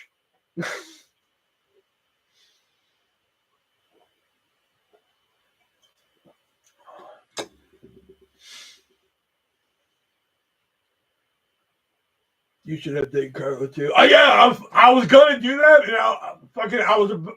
when did I listen to that? Because I know I was doing something at the time. Because I remember listening to it, like, okay, fucking, let me listen to this, and I listened to it. I was like, fuck, man. And I was like, yeah, I gotta tell her about fucking mom's stroke and shit. And I was just like, all right, I'll fucking do that. And like, I did something. Can't remember what the fuck was I doing? Because I know I was down here when I heard it. Because I put it right here and I fucking hit play, and I was like fucking doing something, listening to it. Or I was in the car, and if I was in the car, why was I in the car? Was I about to go into work? No, that doesn't sound right.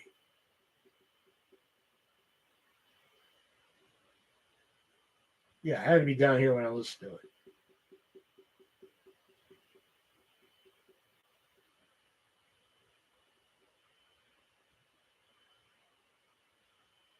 This is fucking up my timeline here. Huh. Okay. Anyway, yeah. Anyway, I was trying to figure out how to fucking put it out. Then fucking put it in somewhere. Oh shit, is your mom okay? Yeah, I thought you were here for the whole show. Oh no, you weren't. No, that was right at the start of your vacation. Yeah.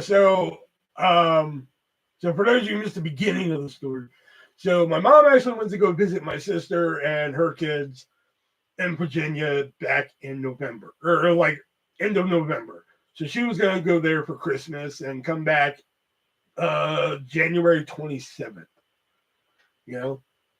But while she was there, she was starting to feel a little fucking funky, but not my kind of funky. She was feeling bad funky, you know. Um, and at first they were just like, well, maybe just you're sick, something, and she was slurring words, and then like fucking like my sister said her hand kept twitching. So they're like, all right, that's it, going to the doctor. So they took her to the doctor. They did every fucking scan and everything like that, and that's when they found the spots on her brain and shit. And they're like, those are stroke spots. But apparently, like, essentially, like, it's like if you wanted to get a stroke, this is the stroke you want to get. You know, so that's when she had to stutter for a while and everything like that. But she would have good days and bad days and everything like that. But right now, it's mainly just trying to get her to walk again. She can shuffle a little bit, like she's saying she can shuffle and she can walk to the door, which is better than fucking, where she was at before. So she's getting there. She. No, I shouldn't say that. Oh dang, I'm sorry to hear that. I'm glad she's okay. Yeah. I forgot that happened like after.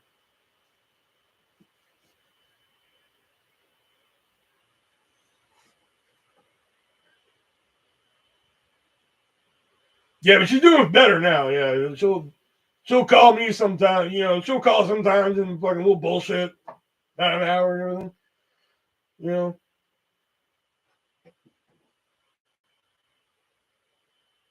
like there were a couple of fucking like here's the thing. Like back in, if y'all remember, I went to the ER back in like what, early November and shit.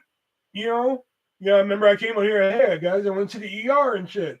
Oh wait, I think is the bracelet still over here? Or did I throw that away? I was about to say if the bracelet's here, don't tell me the fucking date. Yeah, I must have threw it away.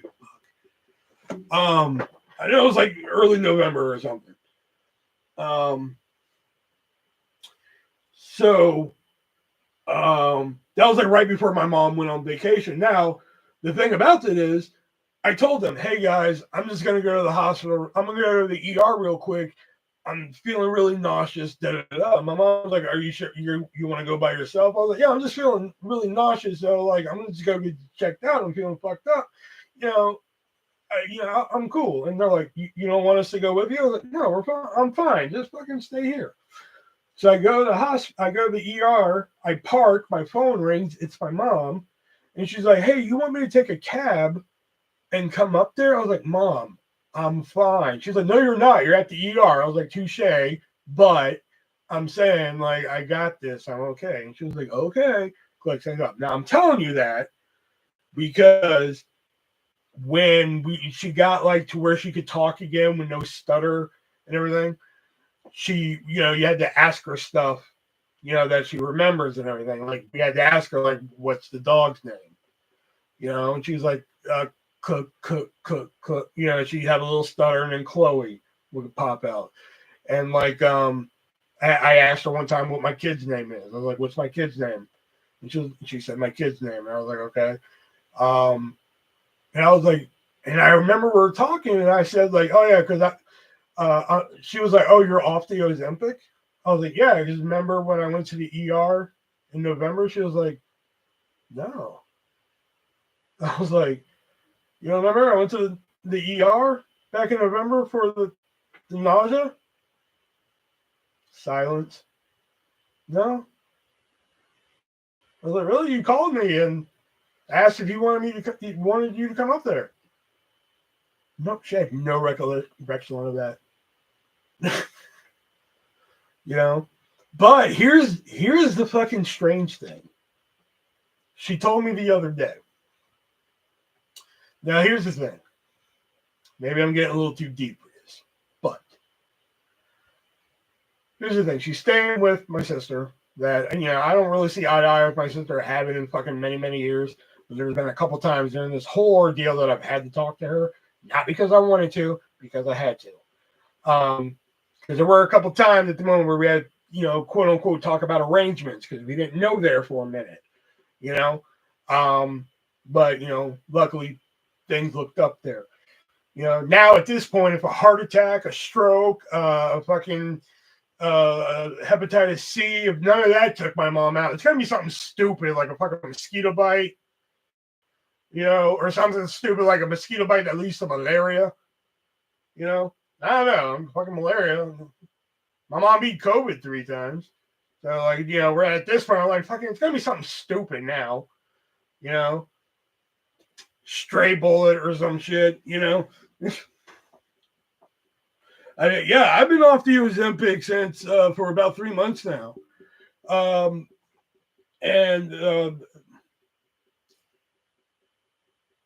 I've only gained back about, I mean, if my scale's right, about 5 pounds, but I think my scale's about 3 off, so maybe 8. But like I tend to only eat like fucking like 2 meals a day. You know, like I've already eaten them, but I'm high, so it might be a little bit more. Because like I ate what did I eat today? Didn't I eat something at work?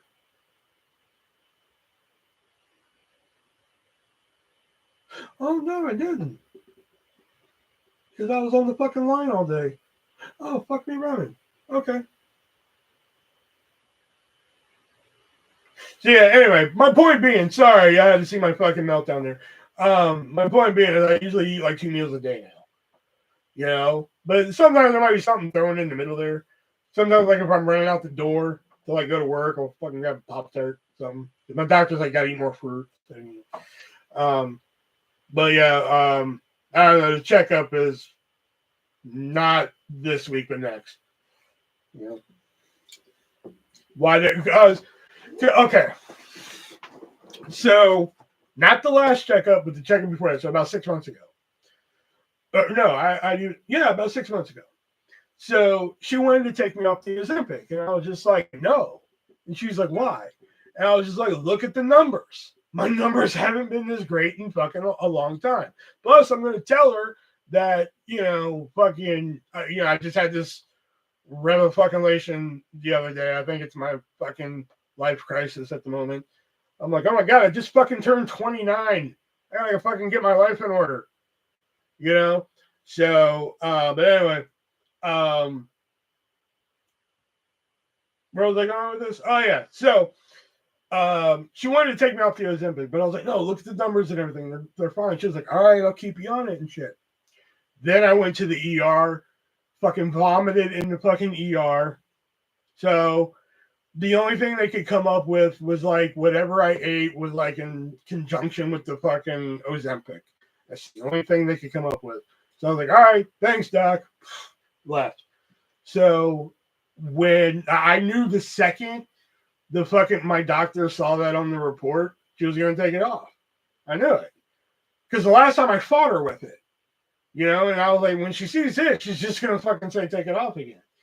So I took it on the regular until my next appointment. Next appointment comes. Hi, how you doing? Good. You know, fucking okay, this. Okay, we're gonna do this. You know, fucking normal checkup and everything. Boom. And she was like, oh, you're in the ER. Uh-huh. And she was just like, da, da, da. All right. Oh, so you're okay. Yeah. So I kind of want to take you off the Ozempic. Yeah. I was like, yeah, I figured. And she just kind of looked at me. I was like, yeah, I figured once you saw that you're going to take me off there. That's why I'm not fighting you. You know? And she was just started laughing. She was like, well, I'm sorry, you know, because she knew I liked being on it, you know? They have other Ozempic dupes. Well, I just bought some Ozempic through the mail, so hopefully it comes. It was kind of expensive. They were just like, gotta pay $500 up front. And I was like, all right, that's cool. You know, I mean, it's all my savings, but you know, it's cool. You know.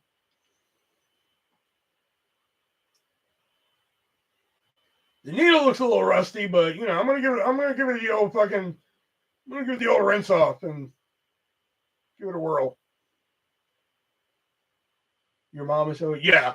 But like she's gotta get hooked up and everything, and now she's like my sister's like the official caretaker, you know. Your mom is still with you. She was joking, right? I wish. Have you tried going through something terrible and just not eating right? Man, I would love to fucking do that. I would. I would just like fucking fuck food. You know, but like fucking food's just so good, man. I just sometimes want to eat something.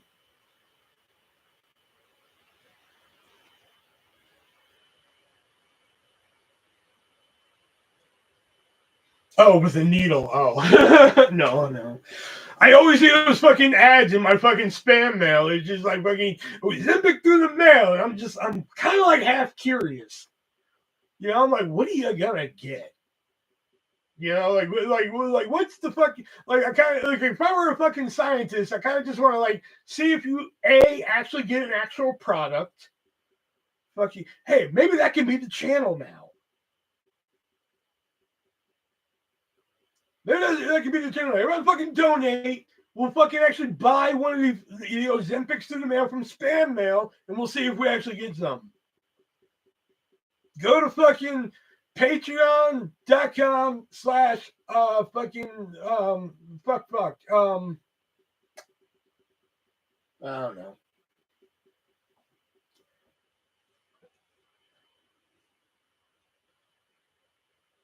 Cake sugars and most carbs after the first week. It's pretty simple. Usually this has been like my fucking routine lately. Fucking because like usually when I get hooked on something that's pretty simple and shit, you know, like fucking I usually don't fucking grab it. Like I said, usually if I'm on the way to work in the morning, I'm like, oh fuck, I could go for a fucking Pop-Tart because I'll have like a box of Pop-Tarts there. And I'm like, fucking right, I'll grab a fucking Pop-Tart. Sometimes. 50-50 chance sometimes, you know? So, or I'll just fucking go to work while I'm working if it's like a fucking slow time. And I'm like, fucking hey, man, I'm feeling a little hungry. You know, I'll either have a soup or a soup and a sandwich, depending on how hungry I am. And that'll be like the fucking first meal I have. All right. Then I come home. Maybe depending on what I fucking ate that morning. Like if I didn't have like a fucking Pop-Tart that morning, you know, I'll probably have one when I get home. Like just something to fucking like, you know, a little fucking munch on shit. And like, you know, there's like fucking like macaroni and cheeses. You know that bullshit that says like serve 4 and it's like fucking like this big. Like bullshit serve 4. That's me size. I usually just get one of them and fucking microwave it. Fucking throw some like different kind of flavored cheeses in it. Throw some like canned chicken or tuna in it. One or the other. Fucking some other spices here and there. Fucking woo! That's been dinner lately right there.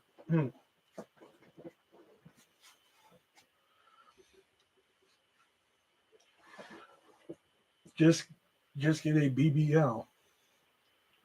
A big booty Latina? I mean, I wish. Shit, I wish I could get a big booty Latina, man. I'm like, fuck, man. That's fucking. I mean, that's the dream, isn't it? Just to get one of them.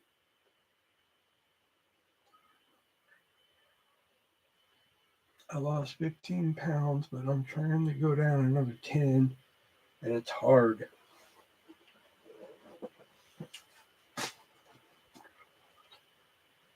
I want a big booty Latina too. I know, Erica. Damn.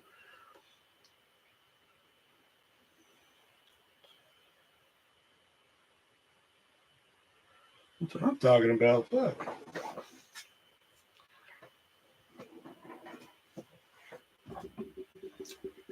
You have a Patreon? No, I don't have a Patreon. No. There was at one time there was when I was actually trying to be a YouTuber, I once had like a filming schedule, a live schedule, all this bullshit, and I actually put out fucking content, like I've mentioned Game On before, and actual, just like fucking like, board game updates and shit, and I just got out of board games. Once the art fucking thing failed, once somebody actually turned their nose up to it. I used to always hear it as an expression. Like, oh, they turned their nose up to it. I saw somebody actually turn their fucking nose up to board game art. And I was like, well, fuck, okay, I'm done. And plus the sales were fucking atrocious. So anyway, point being,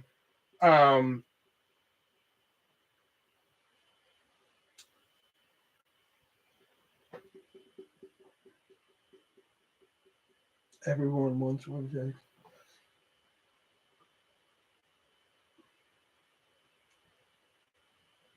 I like to hear BBLs.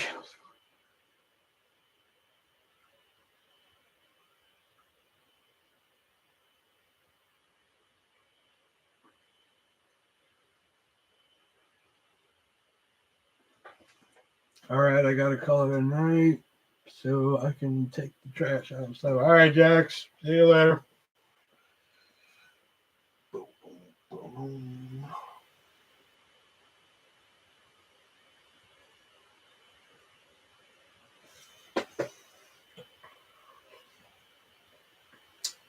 BBL, Brazilian body lift.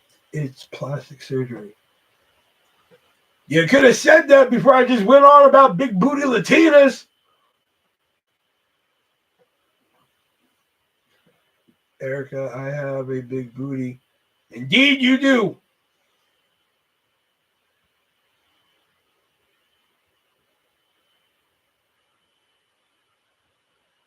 Jax is a BBL. She's a big booty Lebanese.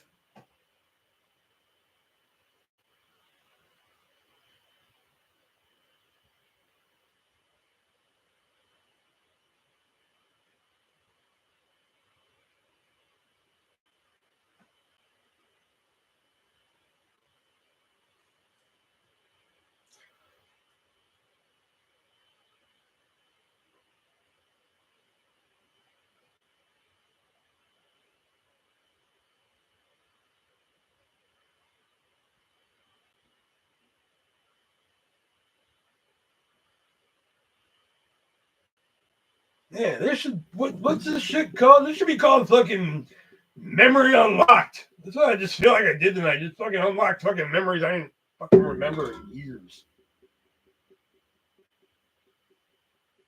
Will's a big black.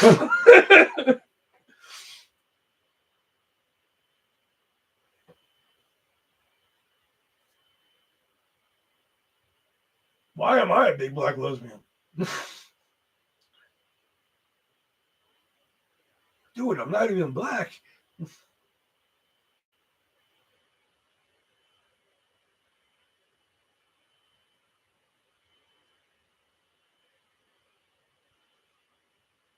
Oh, big back. Oh, my bad. My bad. Sorry. I'm fucking, Sorry. Oh, fuck, dude. How long has it been? Oh, fuck, it's been since Saturday. That's how long. Fuck, dude. Plus, I'm going to buy these new ones and see good. The reviews for them are pretty good.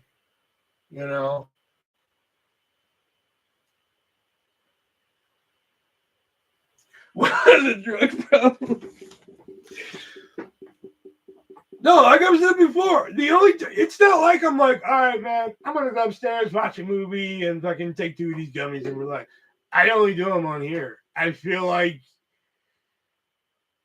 I said before, I feel like when I do the lives sober, I don't know. Maybe it's in my head. I don't know, but I feel like there's a different energy there than here. Not to say it's like bad. You know what I mean? Like, I don't know. I just feel like you guys, like I've said before, I feel like you guys feel like I'm more entertaining high than I am sober. Excuse me for a second. No, I'm kidding. I'm kidding. Get off the drugs. I don't think I've ever seen this high. Everyone should stop doing drugs. More for me.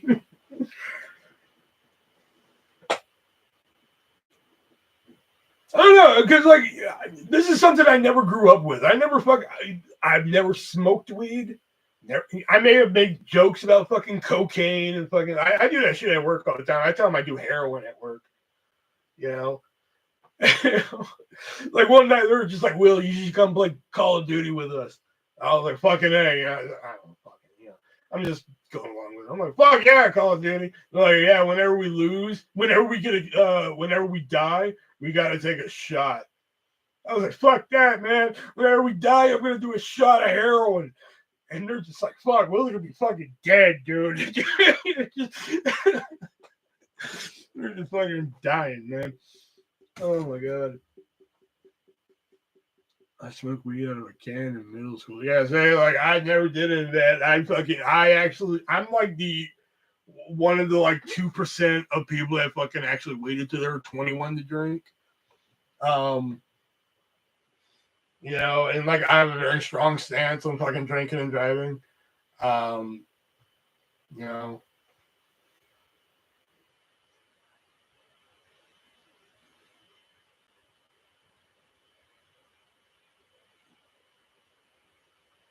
Which is really weird coming from a guy like me, I think. Really weird about my fucking morals. I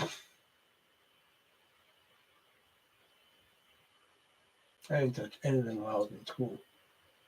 I didn't touch anything in school. I didn't touch anything for fucking years after. Like I said, I didn't fucking drink till I was 21. You know? My first drink was a fucking pina colada, and I was like, this sucks. This tastes like fucking suntan lotion. You know, and then I got a strawberry daiquiri, and I was like an official one. I've had ones as a kid with like no alcohol and shit, but I actually had one with fucking rum in it. I was fucking, okay, this is all right. You know, then I finally had to have a Cosmopolitan because I was a big Sex and the City fan. I was like, I have to have a Cosmopolitan. And my mom was like, all right, because it was my birthday. So she's like, all right. So she gets a Cosmopolitan, man. I tried it. I was like, okay, all right, I can go with this because like fucking, it depends on who makes them though. Because I've had some bad fucking Cosmopolitan, man. They don't show you that part on Sex and the City. They don't show you that part where it's just like, fuck, bitch, do you know what cranberry juice is? You know, they don't show you that fucking part.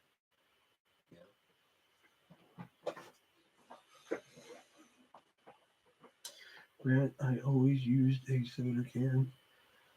It was the easiest way to smoke. Yeah. Yeah, like my sister in Virginia, she was fucking into that shit. And just like my gag, man. And like I said, like I was like a casual drinker for like when I first started like discovering, like after that night of drinking, that's when I was just like, let me see what other kind of alcohol I like. So that's when I discovered vodka. I tried cherry vodka for the first time. And I was like, all right, this is pretty good. I learned that you don't just drink vodka straight from a fucking glass. I'm like, oh, this is really strong. I'm like, next time I need to mix it. But, learn to then go places. You try some other drinks here and there. But I was never really a big drinker until I had that issue.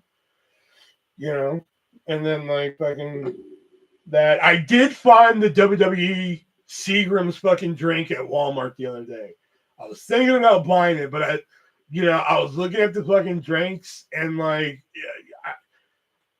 I don't understand why like fucking like okay, a soda can. Is it on here? Okay. A soda can has this. Oh, it has no sugar. Okay, cool. It has no protein. Awesome. It has 40 milligrams sugar. Awesome. How come the fucking like alcohol cans don't have these? Like, yeah, I know there's alcohol in them. Cool. Everything. But how come it doesn't show you like the fucking, the other shit? You know what I mean? So like that's why I didn't fucking buy that WWE fucking Seagram's drink, man. I found it and I was like, fuck, I can try that and everything. And I was like, fuck it, because like if it's like fucking, fucking 1,500 fucking grams of sugar, man, like I'm not fucking buying that. We used to empty cigarettes and pack with, oh shit, the weed. Oddly, at the time, it was harder to get cigs and weed. The weed we got was 50% stems and seed. Like, I knew nothing of that shit. Like, honestly, everything that I learned about weed came from fucking movies. You know?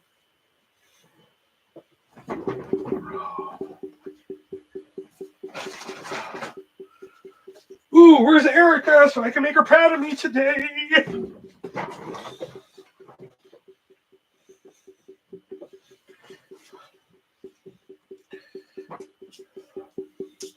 All right, all right, all right.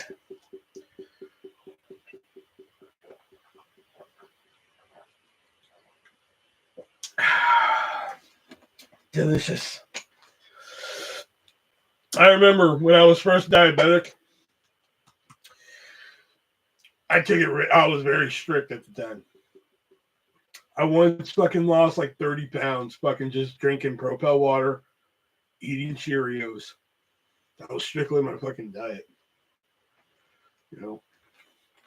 Every day I'd fucking be eating Cheerios, drinking Propel water and shit. And that was like before they had like cases of them. You know? The shit was like brand new and shit. And like every day I was like buying like fucking $2 a bottle and shit.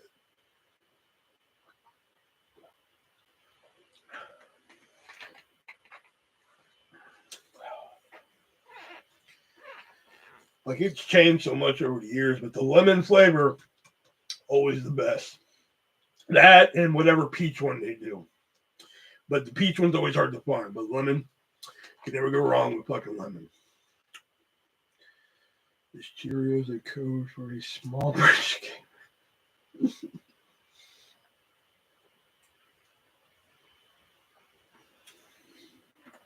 No, the cereal. I just ate plain Cheerios. Not even with milk. I should clarify that. Not even with milk. No. But then I just started slipping again. Slipping. But, I mean, fuck. I just turned 29. Fuck. I gotta get my fucking life together. I just heard about, like, what was that rapper's name? What song did he fucking do? Oh, my God. I saw in one of those fucking obscure Facebook reels. It was just like singers who died too soon. And like, fuck.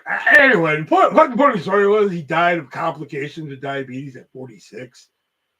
And I was like, 46? Fuck, man. I'm like fucking 15 years away from that, man. I gotta fucking start thinking about that shit. You know? So, how old are you? I'll play the same game with you I play with everybody else. How old do you think I am? No number offends me.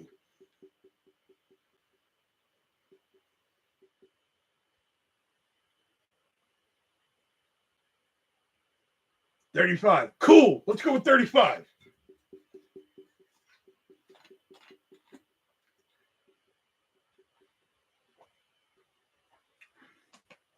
We have a winner.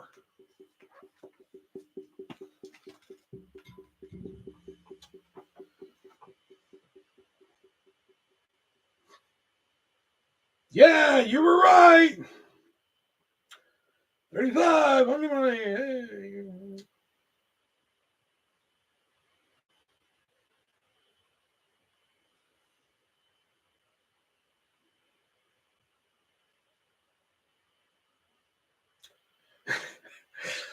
I randomly guessed that you were 40.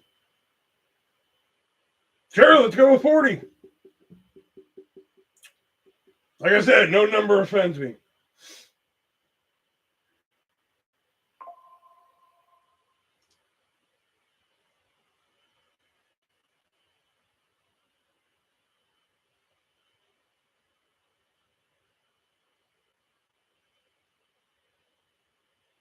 Don't leave, Jenny.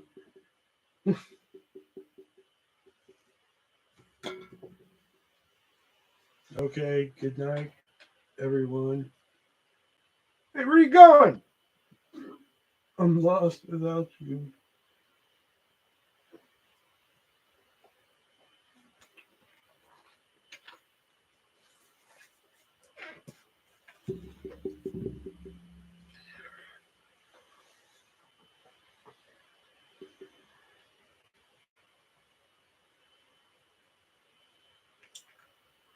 Oh man, that was a fun night. I didn't think that conversation was going to go on that long, to be honest. I'm glad other people enjoyed that.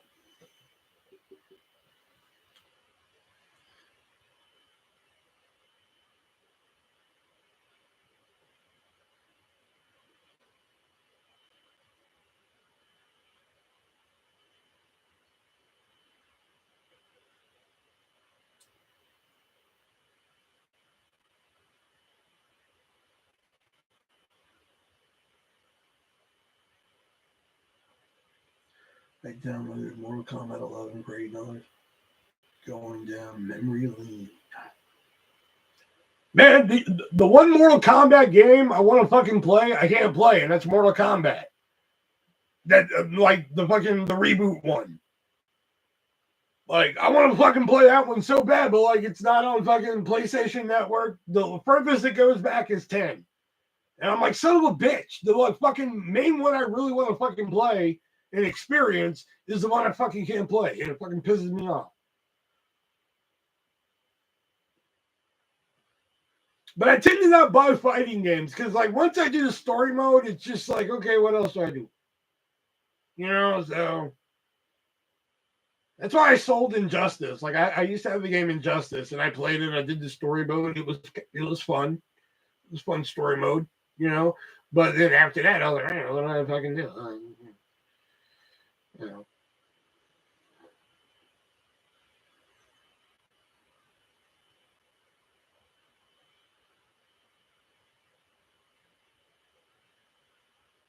Even though you think it's gay. But that's why I like my fucking games like Life is Strange and Until Dawn and shit, man. And the fucking dark picture anthologies, man. Fucking good story, get you hooked.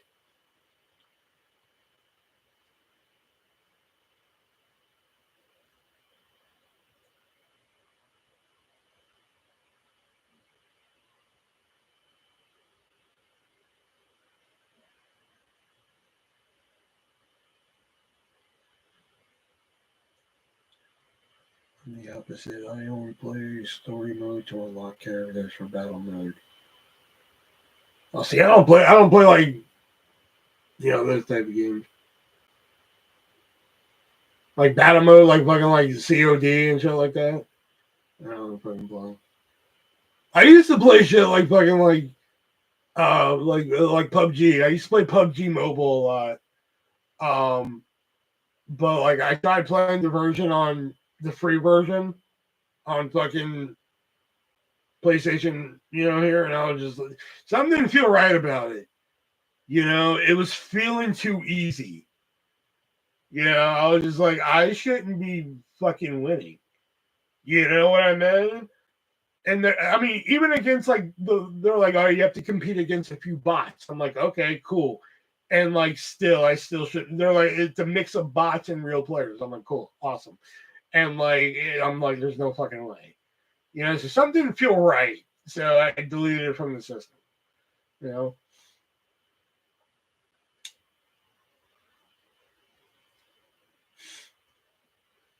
And I saw that simulator games were big. That's why I like fucking. And it's fucking. He comes in here sometime, but it was all fucking Gold Rush's fault. Gold Rush was just like, you gotta check out Lawnmower Simulator. And I was like, Lawnmower Simulator, what the fuck? And I checked it out, and I was just like, you know what? This actually looks like fucking fun. Fucking bought the game, fucking played it, fucking loved it. You know, I haven't played it in a while. I actually got to fucking unlock all the shit again because like I had to download it into the fucking PS5 the other day. You know, I've been thinking about going live with it. That's Brett's favorite game. He fucking loves watching fucking Lawnmower Simulator. Fucker. That they're coming out with Power Wash Simulator 2. So you fucking know I'm buying that motherfucker. I don't know when, but they said it's coming out soon. You know.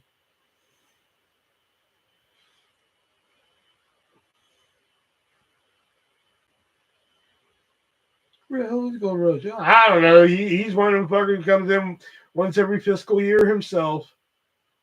He makes an appearance and shit.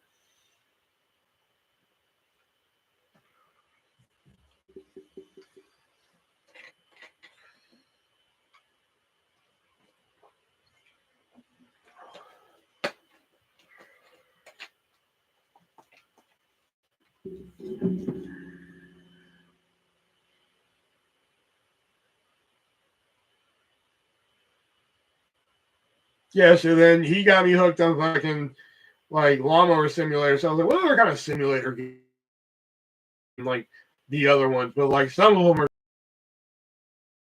you know, like bus simulator is kind of fun. There's some shitty ones out there. Like I have one that's shitty. I don't think I ever streamed. I think a long time ago. But like there's like a better one that I've never streamed with you guys. But I played one, it was Metro Simulator. I paid $8 for the fucking game. You know, and I was like, fuck. And I was like, all right, it looks kind of fucking dumb. You know, you're like a fucking, you know, you're basically a subway driver. You know, I was like, all right, I could not figure out this fucking game to save my life. You know, I was like, I paid $8 for this fucking game. And I couldn't figure it out. Every time I thought I had it figured out, no, it was wrong. And fucking this game pissed me off. You know, and I was gonna stream it one night because I thought like maybe this would be kind of funny. Because like I still couldn't figure it out.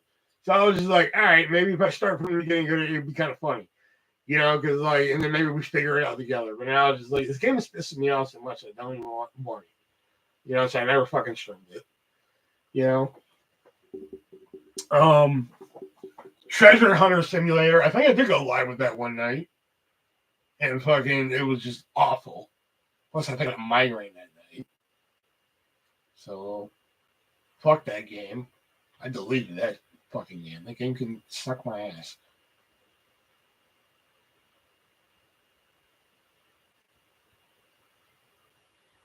And there's a few out there I've been wanting to try. I've been wanting to do Mountain Rescue Simulator. I've been wanting to do that. All right, guys. 9 o'clock. There is 9 people here, but fucking nobody's talking. So I think, surgery simulator. I was thinking about doing that the other day. I was like, man, I should do surgery simulator live, man. I was like, I haven't done that in a while. I can start at the beginning and shit and everything. Fucking have a good time with that. I was thinking about that. Maybe we'll do that fucking, no. I don't know. Maybe we'll do that fucking like a random like Tuesday night or some shit. Maybe we'll do that like a, we really wouldn't be a surprise now, but maybe we'll do it like Tuesday or something. Do surgery simulator. You know? Because I was actually thinking about that the other day. You know? I was like, man, where was I? I think I was in Walmart looking at the games and something sparked my memory of fucking surgery simulator. You know, I was like, man, I haven't played this shit in a while. You know, and I was like, it's been a while. I could start at the beginning. You know, there's a new crowd who comes in here and shit. So it might be kind of funny. You know? And then you're cashing out. Yeah. Yeah, Brett's the only one talking. Brett can only keep it going for so long. And, but anyway, thank you guys for at least talking with some movies and everything like that. You can go back and listen to the top 20 and get some real fucking deep cuts into my mind because I'm fucking blitzed and everything. Tomorrow night, I will be live with WWE 2K25. You'll be seeing some characters who are in the room who come in and have a good time. They'll be competing for the coveted Waffle House Championship. Not only that, they'll be competing for the Burger King of the ring or queen in the brand new Burger King Arena. Come by and check it out. We have a little fun there. Everything. So we'll do that, and then keep your eyes out Saturday or Sunday. We'll be doing some stuff there too. All right, guys. To the next one. Be breezy.